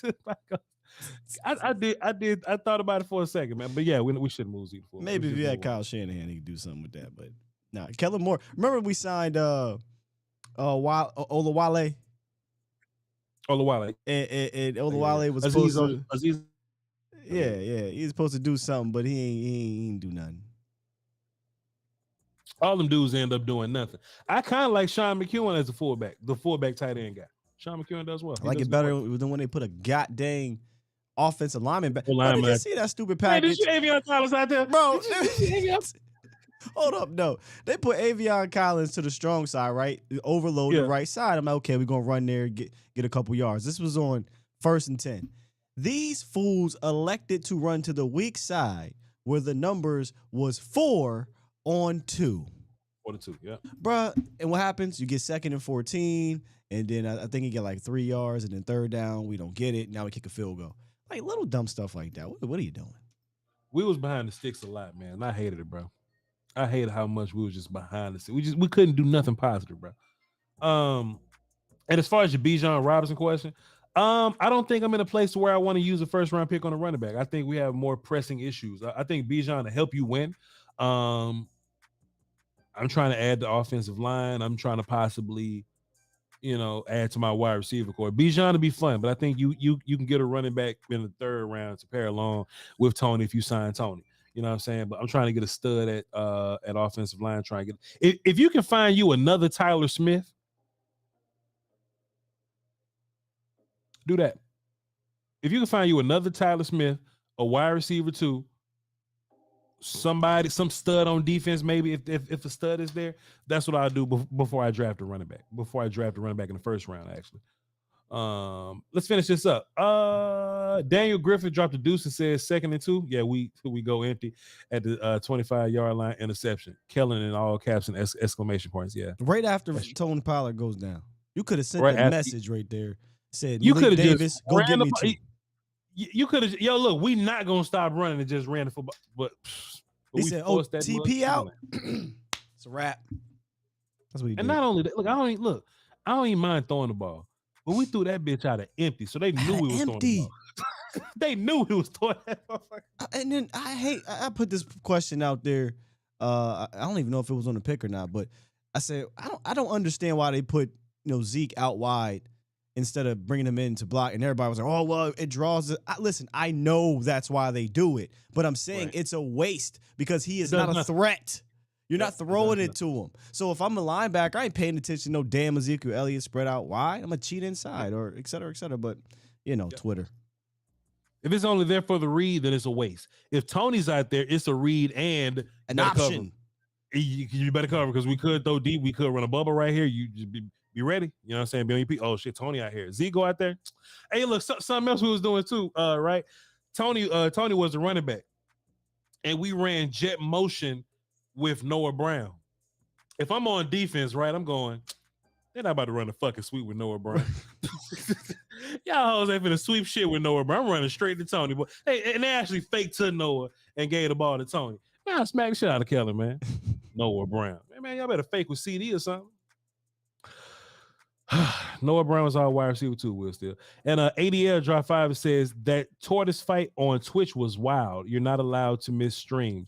Will Steele, have you ever seen 2 tortoise fight each other? No. On Twitch, we watched 2 tortoises fight over tortoise ass. And look, Will, one like the 2 dude tortoises, they was fighting, right? the one tortoise dude won by flipping the other tortoise bull on his back though, because once you're on your back, you're dead. Tortoise bull that won smashed the lady tortoise in front of the upside down tortoise. And of course, I cut on Webby's "Girl, Give Me That" because I thought that'd be a fantastic soundtrack to go in the background of this nonsense that we watched on the Nature documentary. You got to tune in to twitch.tv/Voch Lombardi, man. And it's free. Twitch is free. Patreon, you got to pay to get in Patreon, but Twitch is free. Tune in. You can't miss it. That's twitch.tv/Voch Lombardi. I'm here one last refresh and hoping ain't a whole bunch of supers while I was Somebody reading. in the chat said, "Play Brown is Clayton Bigsby." Condoleezza Rice sounds like a Mexican dish. I'm not Send her ass back to Mexico. Wipe out. You want to see my face? You want to see my face? Not gonna do it, Will. Still, I just got this job. I'm trying to buy a house next year. I got two. All right, I quit. We're gonna get in trouble. Yeah, we're not gonna do this, bro. Tiana Ellis. Oh shit! Hold on. Wait. Lost it. There we go. Tiana Ellis dropped a deuce and says, "When's the next round table? I need more therapy." Well, still, when's the next round table? You gotta give us time to heal. Listen, don't be asking me when the next round. You the head of the round table, dog. I don't like saying it, man, but okay. Yeah, we'll give us a little time to heal and calm y'all down for it, because all y'all want to hear is us cuss out Dak. So a couple weeks we'll do it. Maybe one of these Senior Bowl weeks. Thank you, Tiana. Can I call you TT for short? Thank you, TT. I probably can't call you that. All right, Tiana. C Black Drop 5, it says Niners and Eagles are on rookie contract. Here we go. This money are on rookie contracts. Dak will cost $50 million towards the cap next year. Just ride out these last 2 years. Appreciate you, mate. These are also two teams that put a lot of resources into their defense, and they put a lot of resources into their offense, and they have fantastic coaching staffs, and they scheme their players open, and they do some great work. It just happens that they have quarterbacks on their rookie contracts also. Mr. Fab 99 dropped the 5 and says Dak missing CD when he was one-on-one with Fred Warner is all you need to see. Not all you need to see. The good ones make that throw. Sometimes they miss them. Back to the drawing board. He actually hit them. He hit him in the hand. I don't know how the hell he did, but he actually placed that motherfucker perfect. He placed it perfect. When I went back and watched on the film, I don't think if he puts that what I thought on the broadcast view on like back of his, you making a jump ball behind Fred Warner. What's that safety's name? Lil Troy Polamalu? Hufanga. Would have rung his bell. Yeah. Would have rung his bell. And when they showed that replay and it literally hit him in his hands, I was like, shit. Yeah, like that motherfucker jumped out. Yeah, look, it has been a lot of deep passes that will be like, man, what is Dak doing? And then they show the replay and it bounced off their fingers, and I go, like, yeah. The other one too that I didn't realize was the Schultz one. I'm like, damn, I thought he threw it too high. I'm like, shit. Yeah, actually hit that motherfucker. But Dak trash though, Will Steele. Well, no, those are just two plays. But there was other plays where he was terrible. Sure. But that one in CD Lamb, I was just surprised. I don't know how he got there. Yeah, it was madness, man. Madness all day. C Black, Mr. Fab says, okay, cool. Then he came back and dropped another deuce. Says, still believe 4 can be great with a different offense coordinator. Indubitably. Cowboy in New Jersey dropped a deuce and says, cars may be shopping D Hopkins. Should we buy? Yes. Well, guys, it depends on the price, and player acquisition is 200. What do you say? Player acquisition 365 days, 24/7. So we'll call them and do our due diligence. But as of now, we don't see us making any big changes right now. But we really like what we're having: Sammy Fehoko and Jalen Tolbert's a guy that's gonna have another year, another offseason to come around, and Noah Brown's a guy that we've been loving for years here, for a long time here. So we're not in a dire situation to go get any player, but my phone's always on. I know, Steven. 365 days? No, it ain't, Steven. No, it's not, bro. No, it's not. Call me today. Be like, hey man, you want somebody right now? as one day, motherfucker. No, it's not. But appreciate you though. D Shift dropped the deuce and said, so the O-line was accepting. So the O-line was acceptable to the Dak haters. I gotta watch the O-line. I gotta watch the O-line. There was some pressures, but there was others where they played way better pass protection than last year. Way better. And regardless of what people gonna say though, Will Steele, that's still a top tier ass D line and a number one defense. That's another thing that, you know what I mean? Like it ain't always gonna be the prettiest of pockets. You know what I mean? Like that's nothing that Dak got to overcome. And you became one dimensional. So it's dudes over there for sure. Yeah, that's another thing. But it's dudes over there, man. It ain't always gonna be pretty. But I'll watch the O-line film on Patreon. I'll let you know. Calvin Roscoe dropped 5 and says no more wide receiver by committee. I don't think Gallup is the answer. What you say? You think Gallup come back next training camp and he'll be a little better, or you think Gallup is damaged goods? Thought he was damaged goods last year, and he signed him to. Or you just think Gallup only lives as a pretty good number 3 type wide receiver? You gotta have. He's always been a 2A 2B type to me, which is fine when you had Coop and Lamb. Amari Cooper, you know, but a year removed from his ACL. Hopefully, you know. I don't know, man. I just wish they didn't elect to keep him over. Long story short, Noah Brown is not doing enough to elevate Michael Gallup or to take pressure off Michael Gallup. I mean, bro, they wanted to go get Odell Beckham. That should just tell you. Like oh shit, we fucked up. And bro, Odell Beckham just sitting on Twitter, just hey, we see you. Motherfucker, you don't play for nobody. Talking about some, I want to get in the game when the lights is on. Lights on like a motherfucker. Where you at? At the crib? Better chill out. Will Steele, you think we make a move Odell Beckham in the offseason? They mess around and will, you know, because they don't want to pay a lot of money to other receivers, so maybe they'll sign Odell. What if he come back and say, hey man, I'm fully healthy. I can actually show you like filming me running, but I still only want to get signed right before the playoffs for the last one. Goodbye, sir.